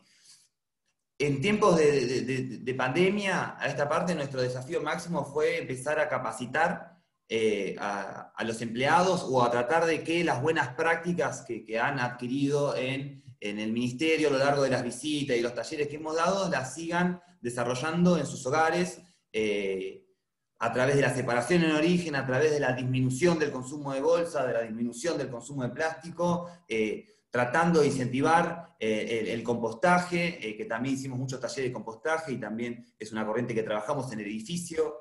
La idea era esa, que todos tengan su oportunidad de desarrollarlo, y que ellos sepan, los empleados, que tienen también un equipo que van a estar atentos a su consulta para poder ayudarlos y generar esto, un equipo ambiental que en el ministerio de repente 2.000 personas nos empezamos a conocer entre las áreas, empezamos a hablar de diferentes temas de sustentabilidad, de diferentes temas que tengan que ver con los residuos, se generó una cultura en el ministerio mucho más amena y virtuosa, así que son todas experiencias que se pueden replicar en otros lugares y que sirven para no quedarse solamente en gestionar los residuos sólidos urbanos, en separarlos y no separarlos, y también ir ya, porque todo lo que tiene que ver con la sustentabilidad es algo súper transversal, que toca muchísimos temas y que está bueno encargarlo de una forma holística para poder seguir teniendo coherencia con las acciones. Última pregunta, se la dejamos a Mercedes Dorado. Gracias, Edgardo. Bueno, Mauro, re interesante la exposición, me encantó, te felicito. Te quería consultar, porque me quedé pensando en esto que hablabas del tema de capacitar en las oficinas y el tema de implementar la separación también de las oficinas, y lo mismo con el tema del semáforo. La verdad, nosotros habíamos pensado algo similar en Tigre, y siempre se nos complicó mucho el tema de cómo hacer para relevarlo y para llevarlo a la práctica. Te quería preguntar si podías profundizar un poquito más en el tema, de cómo hicieron para relevar y cuál fue la respuesta de los municipales, que a veces son tan difíciles de saber para dónde van a salir. Gracias, Mauro. No, mira, yo, Mercedes, te digo, el tema de la reticencia o de la resistencia de los empleados es algo que las personas que trabajan en el ámbito estatal lo saben mejor, tal vez tenga que ver con un rango etario, no lo sé. Nuestra intención y nuestra experiencia fue hacer un relevamiento para saber cuántos empleados había, cómo eran las oficinas, si las oficinas tenían cestos, si ya tenían doble cesto, si no, si tenían el cesto papelero, saber bien qué empresa de limpieza estaba en el edificio, cuántas personas trabajaban en la empresa de limpieza, la cooperativa, quién va a venir, quién es el coordinador de la cooperativa, dónde van los residuos, que vengan a hablar, presentarnos. Y toda la información, ya te digo, Mercedes, por ejemplo, la información que tiene que ver con datos precisos de la plantilla docente o de las direcciones y demás, nosotros siempre tuvimos el acompañamiento de todas las reparticiones y de todas las direcciones por este respaldo que te da una resolución ministerial o si tus superiores a nivel de equipo. En ese sentido nunca tuvimos, hay algunos datos sí que son difíciles de conseguir y que son de una precaución máxima porque se está hablando de un ministerio de educación con todo lo que eso confiere, pero esa información tal vez que era media difícil de dar, además, no nos complicó, y la verdad que siempre tuvimos el apoyo político para obtener la información que a nosotros nos convenía como para empezar a trabajar y no tener dificultades. Nuestra idea era que no pase lo que ha pasado en otras campañas, que se pone esto de diferenciados y después se quedó. Y hay esto y nadie se para, y alguna vez alguien vino a capacitar y demás. Eso, nada, lo tratamos de solucionar muchos imprevistos con anterioridad, y bueno, la idea que fue esta y surgió muy bien. Nosotros en el año 2018 fuimos el edificio público con más certificaciones ambientales del país. Fuimos el primer edificio en tener compostera comunitaria para más de 100 personas, y la verdad que muchas iniciativas de las que estuvimos son sumamente innovadoras y son replicables y son buenas, así que este espacio me parece perfecto y muy propicio para que personas que tal vez comparten el trabajo ambiental de diferentes lugares lo sepan que se puede hacer, que son buenas prácticas y que las buenas prácticas hay que replicarlas. Espectacular, Mauro. Les pido un aplauso para el licenciado. Muchísimas gracias. A ustedes, muchas gracias. Y vamos a entrar en la última charla de este espacio de municipios y gobiernos. Vamos a invitar al arquitecto Julián González Laría para que nos hable de ladrillos PET, experiencias de transferencia tecnológica. Julián es arquitecto especializado en tecnologías para la construcción del hábitat popular del Instituto SEBE del CONICET, doctorado en Ingeniería, mención en materias por la Universidad Tecnológica Nacional. Julián, la sala es toda tuya, bienvenido. Bueno, muchas gracias, Edgardo. Ahí voy a compartir a ver la presentación. No estoy pudiendo ahí compartir la pantalla, no sé si me pueden habilitar esa función.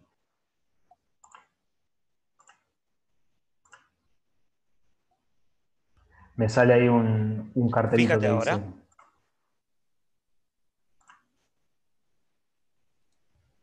Bien, muchas gracias. Perfecto. Bueno, no sé si pueden ver ahí.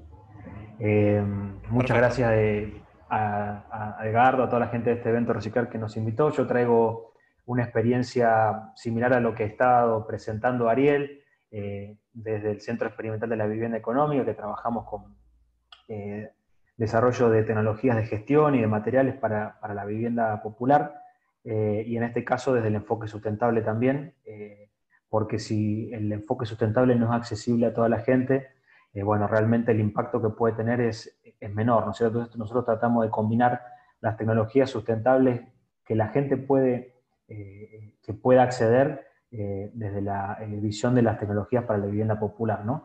Tenemos un centro de investigación que ya tiene 50 años y bueno, voy a presentar la experiencia del ladrillo de PET, en este caso una experiencia que hemos desarrollado desde el área de nuevos materiales y que es la experiencia más antigua que tenemos, por eso tenemos, decía, una vinculación similar a lo que presentó Ariel, pero estamos en otra etapa de desarrollo, ya se ha transferido esta experiencia numerosas veces, así que bueno, tenemos muchos datos sobre cómo ha sido, cómo puede transferirse esta tecnología a volverse concreta en municipios, en ONG, en asociaciones civiles que quieran implementarla, ¿no? Bueno, esta es una foto de nuestro centro para que puedan verlo, que está acá en Villa Seguro, en Córdoba. Y bueno, un poco nuestro lema es reciclar para construir, ¿no es cierto?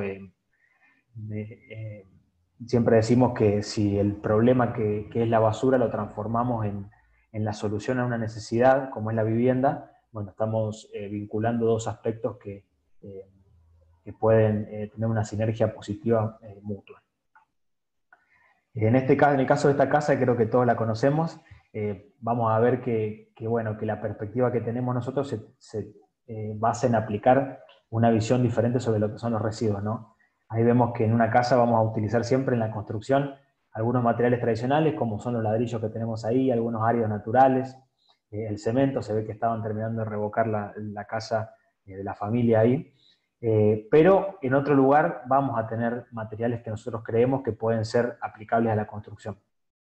En este caso sí, como podemos ver en esta parte inferior, los envases que tenemos en el cesto de basura de nuestra casa, en general todos los materiales son de una calidad técnica, de una tecnología muy alta y de muy buenas prestaciones, y los transformamos automáticamente en basura con un primer uso. Entonces todo lo que intentamos hacer, y cómo surge este proyecto de los ladrillos de PET hace casi más de 20 años, es intentar dar vuelta un poco a esa ecuación y decir, esto que estamos tirando, esto que estamos enterrando, es un material que podríamos utilizar para la construcción. Los números que tenemos de residuos siguen siendo, como son en Córdoba y como son en promedio en Argentina, que si bien los orgánicos son más del 50%, tenemos ahí entre los vidrios, el papel, el cartón y los plásticos, el segundo gran paquete, el segundo gran volumen de residuos que tenemos que intentar reciclar.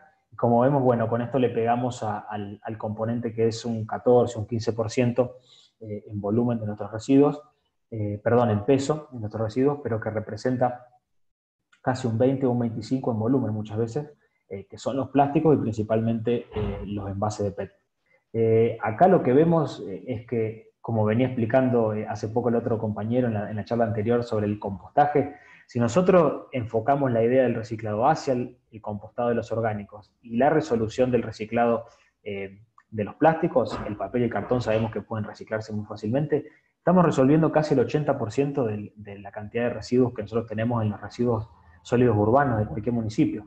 Entonces, evidentemente el problema está en la gestión, en tener tecnologías que podamos aplicar, ya tenemos numerosas, y la gestión y llevar a cabo este tipo de llegar a este porcentaje de reciclado es lo que tenemos que intentar lograr, ¿no es cierto? Bueno, nuestra tecnología justamente se aplica a intentar de hacerlo a una escala más doméstica, a una escala de las cooperativas, de las pequeñas cooperativas, de las ONG, de los municipios medianos o chicos que están en todo nuestro país, no porque el reciclado de estos plásticos a la producción misma de envases en la misma industria no sea beneficioso, porque existe y hemos visto experiencias en el mismo Congreso de que es viable, sino porque pensamos que realizándolo de forma más cerca, desde la recolección diferenciada en origen y la generación de pequeñas acciones para utilización de los materiales de residuo en la zona cercana de nuestra propia ciudad y de nuestro propio barrio, creemos que generamos un efecto de una escala cercana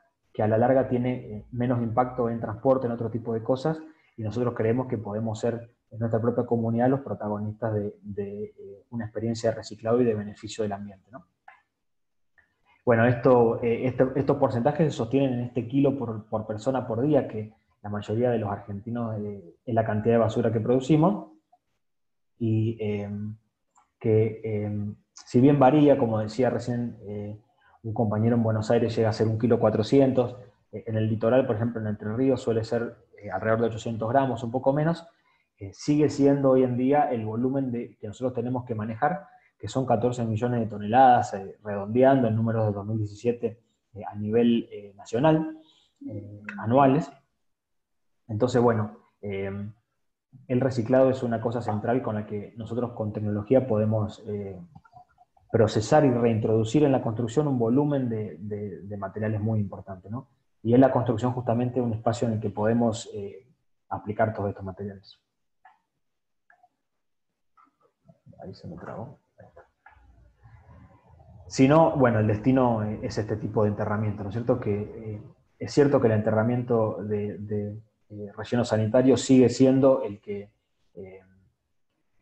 mejor respuesta da a la situación de los residuos hoy en día cuando necesitamos enterrar los residuos, ¿no? Pero si reducimos antes de llegar a este lugar la cantidad del volumen de lo que enterramos y realmente solo enterramos damos una disposición final a lo mínimo, y lo otro lo podemos manejar en nuestra comunidad, lo podemos manejar en cercanía, en nuestro propio barrio, en nuestra propia ciudad, creo que reducimos mucho lo que después puede llegar. O sea, esta es un poco la visión que inspira a tratar de generar una tecnología como el ladrillo de PET aplicable a pequeñas cooperativas y ONG.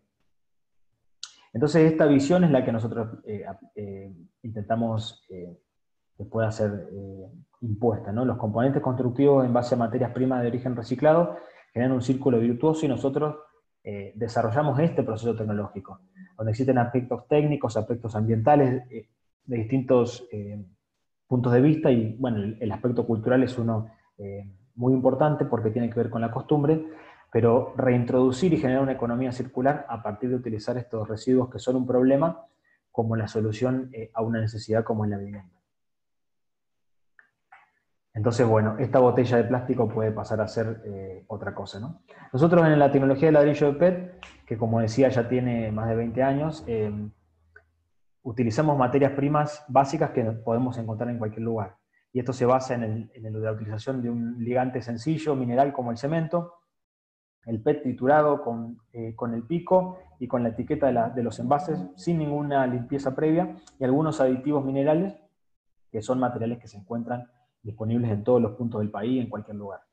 A partir de eso, generar una tecnología muy simple como el triturado de botellas, y generar un árido sintético, digamos, una especie de arena plástica que podamos utilizar en la producción de todo tipo de componentes, ladrillos y también otros. La mezcla se genera de manera muy sencilla con cemento, y como podemos ver, estas son experiencias que hemos hecho en el mismo SEBE, algunas ya bastante antiguas, y bueno, estamos en este momento con la posibilidad de transferir esta tecnología a numerosos municipios, y bueno, ya está encaminada en muchos lugares, ¿no? Luego estos componentes requieren de una postura y un curado, digamos, una vez que se moldean necesitan un curado durante un tiempo, pero es lo mismo que la producción de componentes prefabricados de cemento que generan numerosas pequeñas industrias en el país, y además bueno, generan resultados muy positivos. Este es uno de los principales aspectos positivos de los componentes como el ladrillo de PET, ¿no? Ahí podemos ver que la conductividad térmica de un ladrillo de PET comparado con la de ladrillos comunes o ladrillos huecos termina siendo casi una tercera parte del ladrillo común de tierra, de barro cocido, ¿no? De tierra cocida. Es la tercera parte de la conductividad térmica, o sea que conduce una tercera parte del calor, hace nuestra casa 3 veces más aislante, ¿no? Esto combinado con la mezcla, que la mezcla de utilización es la misma que se utiliza para los ladrillos, nos da como resultado que una pared de 15 es igual de aislante que una pared de 30 de ladrillo común. Es decir, estamos generando un componente que aísla el doble. Pero como explicaba un poco Ariel al principio, bueno, la ecuación esta nos cambia todo, porque si estos componentes tienen esta virtud, y es un poco una excusa que ahora podemos empezar a utilizar como base para nuestros proyectos, los arquitectos desarrollando cualquier proyecto empezamos a pensar en los materiales antes, entonces podemos empezar a pensar desde un inicio en paredes más chicas. Entonces tal vez el costo más alto de un material reciclado lo podemos compensar con una estructura menos armada, con menos tamaño en las estructuras de hormigón, y entonces en definitiva podemos ahí empezar a dar un poco pelea al costo económico, que es muy bajo, de los componentes, pero que tienen un alto costo ambiental, ¿no es cierto? Tenemos ventajas en estos componentes constructivos y es interesante poderlo ver, ¿no? Si bien los ladrillos no son portantes, generan un 100% más de aislamiento térmico. Bueno, esta es la patente que el ladrillo PET ya tiene, una patente de la Secretaría de Vivienda de la Nación, y bueno, y este es el CAL, el Certificado de Aptitud Técnica, que es lo que nos permite generar los cursos desde el año 2008 de capacitación en la tecnología de producción de ladrillos y otros componentes a partir de PET reciclado, ¿no? Algunas experiencias en torno a esto. Y bueno, y aplicar ese ladrillo, ¿no?, en la pared. Algunas experiencias en torno a esto, bueno, son las que comentaba yo, que hemos transferido a más de 40 destinatarios entre municipios, ONG, cooperativas y otros emprendedores. Por ejemplo, siempre tomamos como modelo la del municipio de Belleville, ¿no es cierto? Los invito, si quieren después ver el video, era corta la charla para que lo pudiéramos compartir, pero está el video en YouTube de la transferencia de la tecnología de ladrillos de PET del SEBE al municipio de Belleville. Todo este círculo de actores fue el que formó parte de esa experiencia, ¿no? Nosotros desde ABCB como capacitadores que transferíamos esta tecnología, y la Municipalidad de Belleville como el compañero nuestro, digamos, el aliado, que generábamos un centro para intercambio de distintos actores. Había algunas fundaciones y empresas que aportaban distintos recursos, como maquinarias, vehículos, aporte económico en algún momento, un emprendimiento productivo local para la producción de ladrillo de PET, y el acompañamiento desde una ONG que fue en este caso el Rotary Club, que en otros casos ha sido otras ONG de otro tipo. En este caso también con la participación de del municipio, con un plan de capacitación y de inserción laboral para personas que formaban parte del mismo circuito productivo de ladrillo, ¿no? Entonces, lo que quiero tratar de rescatar en justamente en esta filmina es que toda la transferencia de este tipo de elementos, para que tenga éxito, es interactoral. Siempre es generada a partir de un conjunto de actores y es una experiencia que se enriquece mutuamente, ¿no?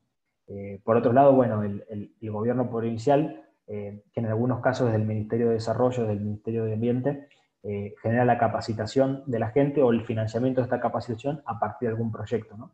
Desde el punto de vista del financiamiento a proyectos científicos. Este tipo de combinaciones interactorales son las que han dado resultado en un caso modelo como fue el de Belleville, ¿no es cierto? Bueno, después el tema de la Fundación Ecoinclusión, ¿no?, que ha sido muy reconocida y sobre todo hace unos años tuvo un gran movimiento mediático porque ganaron el premio Google al emprendimiento ecológico.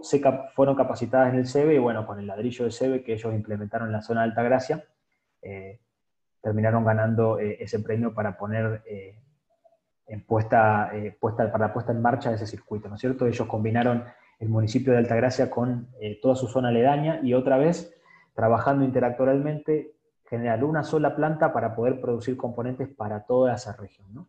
En este momento es uno de los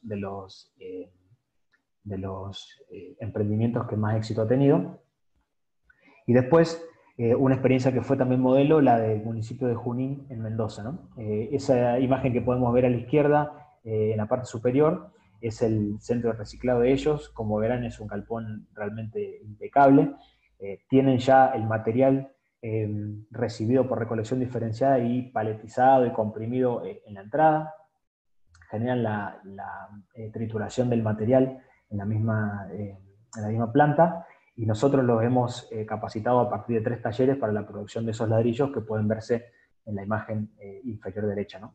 A su vez ellos nos han enviado los componentes y hemos podido hacer una certificación de calidad, que es otro de los servicios que nosotros brindamos, y haciendo ese seguimiento ellos tienen hoy en día la producción de un ladrillo realmente de la mejor calidad, con todas las propiedades que yo mostraba, que analizamos científicamente en nuestro centro, y ellos lo están generando para la gente de su municipio, también insertándolo en distintas políticas de responsabilidad social que pueden intercambiarse a veces a partir de la misma recolección de basura, entregando componentes constructivos o generando el apoyo, digamos, a distintos proyectos de otro tipo que la municipalidad tiene, ¿no? Este municipio es quien ostenta hoy en día la producción de la primera casa en Argentina enteramente de ladrillo de plástico reciclado, ¿no? Que es esta que ellos generaron. Bueno, con los encadenados, la estructura de hormigón también, que es la de color verde, para la zona sísmica de Mendoza, ¿no es cierto? Pero realmente una experiencia que fue interesantísima, y a su vez probando otras tecnologías como el calefón solar, criterios de orientación según la incidencia del sol, para la generación de esta vivienda, ¿no es cierto? Íntegramente está hecha con los ladrillos que ellos pudieron producir en su municipio. Bueno, en definitiva, la aplicación de este ladrillo, que puede pasar a ser un componente interesante y una excusa para crear experiencias de reciclado, de economía circular, que fortalezcan estos espacios de intercambio que el municipio o una ONG puede tener con su lugar, con su región y con su comunidad, ¿no? Una experiencia en definitiva de reciclaje a una escala amena de los pequeños espacios de trabajo que tenemos en todos los municipios de nuestro país. Cambiar este material que hubiera ido al camión por la inserción en una pared, ¿no? Así que bueno. ¿Cuáles son los alcances de este emprendimiento? Dependiendo de la cantidad de PET que el municipio tenga, se puede generar una recolección que es bastante distinta, ¿no? Haciendo un modelado de un municipio con entre 9.000 y 10.000 habitantes, se pueden generar aproximadamente 90.000 a 12.000 botellas mensuales. Eso requiere la recuperación del 100% de PET, ¿no? Y eso permite obtener 4.500 kilos de PET para 4.500 ladrillos mensualmente, lo cual representa alrededor de una casa de 50 metros cuadrados, modelo como las que nosotros, por ejemplo, producimos en SEBE, por mes con paredes de 15 centímetros, ¿no? En el caso de un proyecto óptimo, que por ahí podría ser incorporando una población de entre 25.000 y 30.000 habitantes, podríamos estar hablando ahí del doble de obtención de PET, ¿no? Es decir, llegar a 9.000 o 10.000 kilos para obtener 10.000 ladrillos mensuales. En este caso, poder hacer, por ejemplo, 2 viviendas mensualmente con estos residuos que logramos recolectar. Entonces, en este caso, donde a veces en municipios pequeños empieza a tener gran impacto y a ser clave, digamos, ¿no? A tener gran injerencia, la capacidad que tengamos de relacionarnos con institutos de CONICET, como es el SEBE, con otros municipios, con otras ONG, y empezar a generar circuitos para ayudarnos entre todos, digamos, y poder llevar a cabo el proyecto.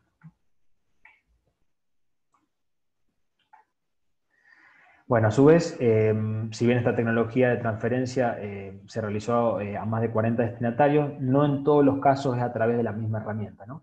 Las herramientas de vinculación pueden ser desde convenios, digamos, para investigación y desarrollo, es decir, desarrollar algo a partir de un residuo que el municipio tenga, un convenio de licenciamiento, de transferencia tecnológica para este tipo de emprendimientos que ya existen, o un STAN, que es un servicio tecnológico de alto nivel, para una capacitación específica que tenga que ver con algo del ladrillo, que pueda hacerse después de haber capacitado o de haber hecho una primera capacitación en el municipio, ¿no? En este momento estamos en proceso de firma de un convenio entre CONICET, el Ministerio de Ciencia y Tecnología de la Provincia de Buenos Aires, y bueno, y en ese caso podría llevar el ladrillo de PET a muchos municipios a partir de una iniciativa provincial, y bueno, estamos abiertos a trabajar con todo tipo de municipios que quisieran interesarles la tecnología, ¿no es cierto?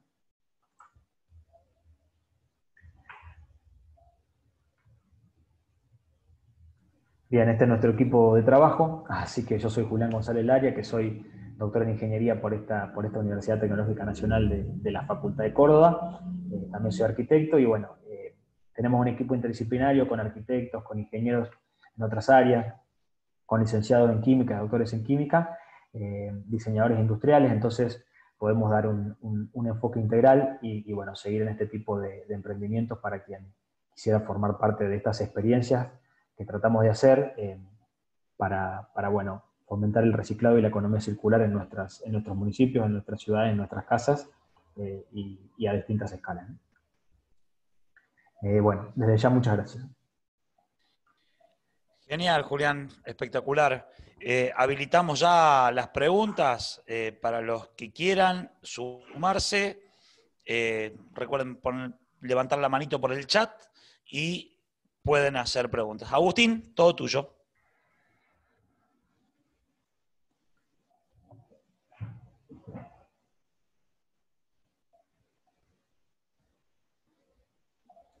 Agustín, ¿estás?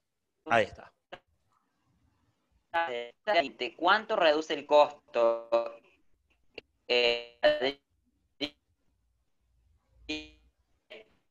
Como, por ejemplo, en el más fuerte tenemos... Ahí te escucho cortado, Agustín. Sí. Común. Bien. Sí, creo entender que estás preguntando un poco por el costo de los componentes. Si Se quieren escucha muy cortado, también. a ver. Si lo querés Sí, escribir por el chat directamente, ahí lo leo, pero va entiendo a que ser está mejor. preguntando él por el tema de la reducción del costo. El costo es un tema clave, como estaba explicando Ariel también en los componentes reciclados, ¿no? Pensemos que la arena que nosotros sacamos directamente del lecho de los ríos es un material que ya existe, y nosotros al retirarla tenemos un costo que es simplemente la obtención de ese material, el zarandeado para obtener una granulometría específica, es decir, un tamaño de grano de esa arena, ¿no? Entonces, comparar con eso la reducción de PET, que el proceso implica todo eso que contábamos, recolectar la botella, obtenerla de recolección diferenciada para que no tenga materiales orgánicos, procesarla, digamos, reducirla hasta obtener este árido y utilizarla, eso tiene un mayor costo, digamos. Entonces, por ejemplo, nosotros siempre manejamos la idea de que el ladrillo de PET sale entre un 50, un 60 o hasta un 100% más que un ladrillo común. Esto es muy variable, depende de la zona donde estemos, ¿no es cierto? Qué sé yo, si estamos trabajando de que el ladrillo común hoy en Córdoba está saliendo entre 15 y 20 pesos, bueno, tenemos que pensar que un ladrillo de PET hoy en día saldría alrededor de 40 pesos. Depende un poco de cómo sea en tu región y cómo esté. Ahora, volvemos a la idea de que esta comparación uno a uno es un poco mentirosa a veces, ¿no? Sí, porque si tenemos un ladrillo que tiene una aislación que es prácticamente la del, digamos, termina siendo en una pared el doble que la de un ladrillo común, ya de por sí tendríamos que usar la mitad de ladrillos, prácticamente, no es exactamente la mitad, los arquitectos sabemos que no es la mitad, pero es un poco casi la mitad, un poquito más de la mitad. Entonces, en definitiva, ahí estamos reduciendo la mitad de la cantidad de ladrillos que usamos. O sea que ahí un poco se compensa la cuenta, digamos. Podemos obtener la misma prestación con un componente más costoso tal vez, pero usando menos cantidad de componentes. Después tenemos que usar una estructura que soporta prácticamente un 30 o un 40% menos de peso, ya que el peso del ladrillo se reduce casi a la mitad. No se reduce al 50%, pero digamos, podríamos decir en números redondos que al 60%.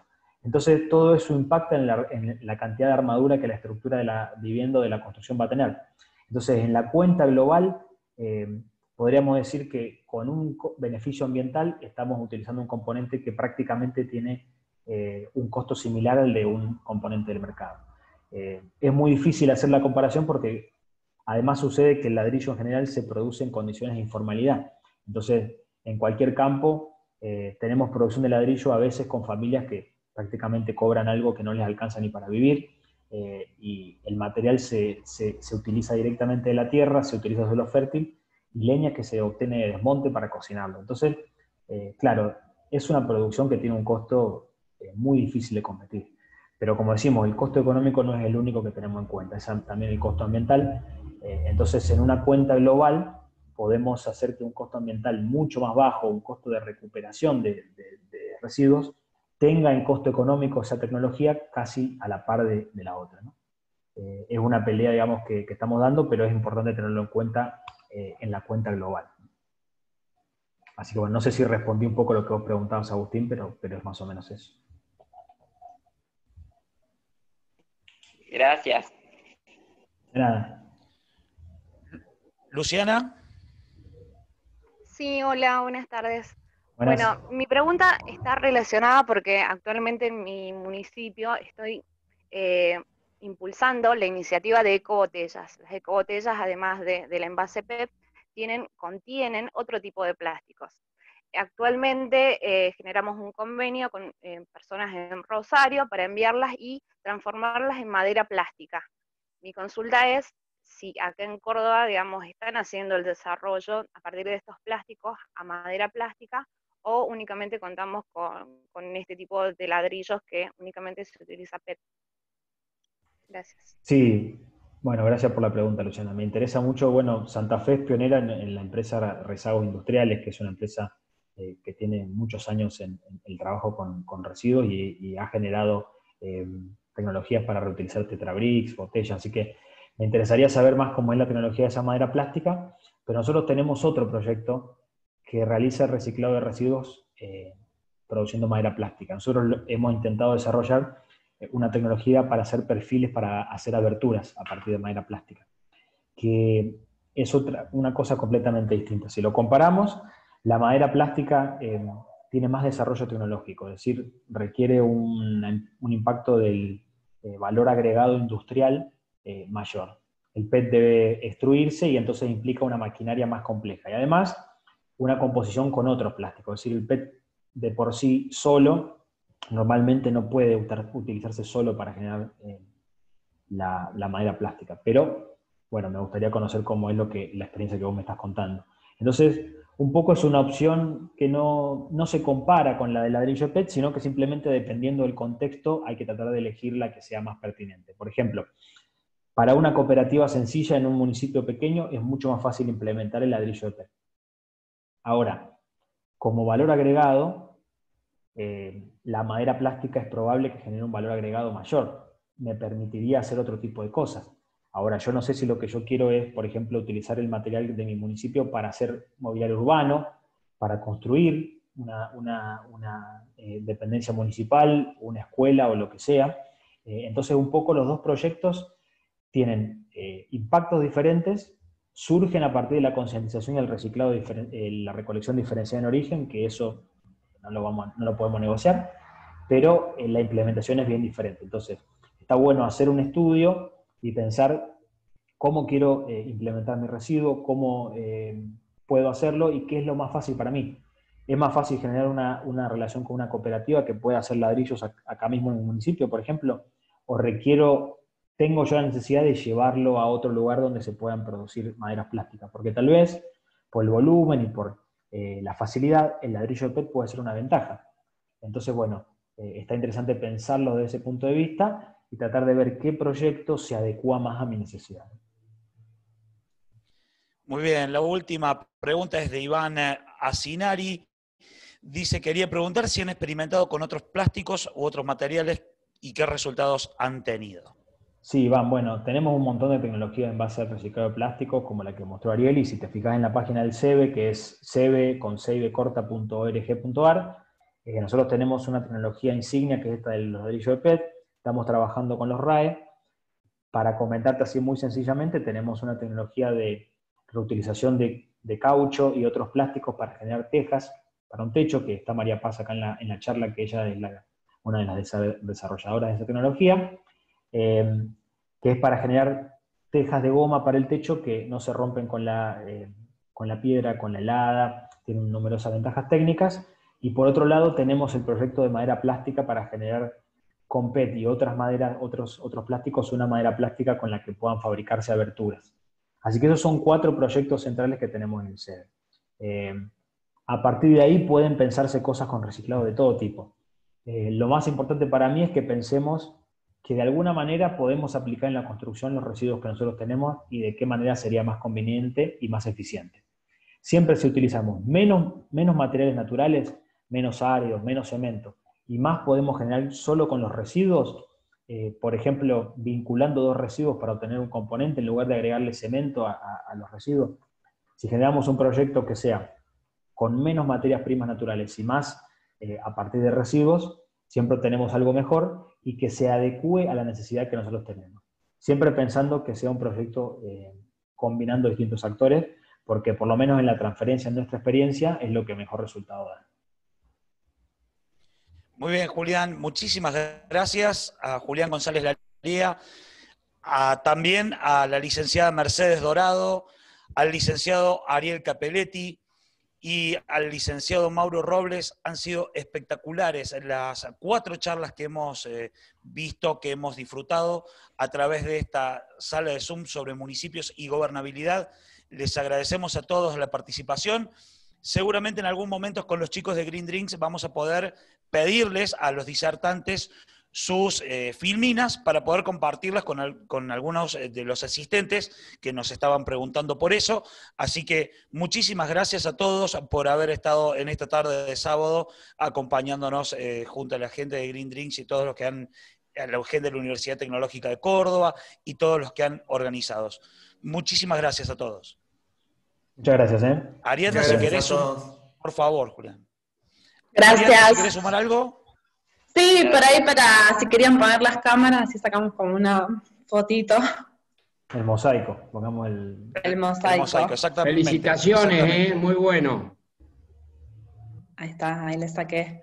Bueno, la verdad que Perfecto. buenísimo. Estamos súper agradecidos de Green Drinks de que se hayan sumado, bueno, a esta convocatoria virtual. Nosotros hace 6 años que lo hacemos de manera presencial y bueno, por ahí a veces hacemos a la tarde talleres que son más prácticos y bueno, ahora la virtualidad nos ha llevado a estas otras modalidades.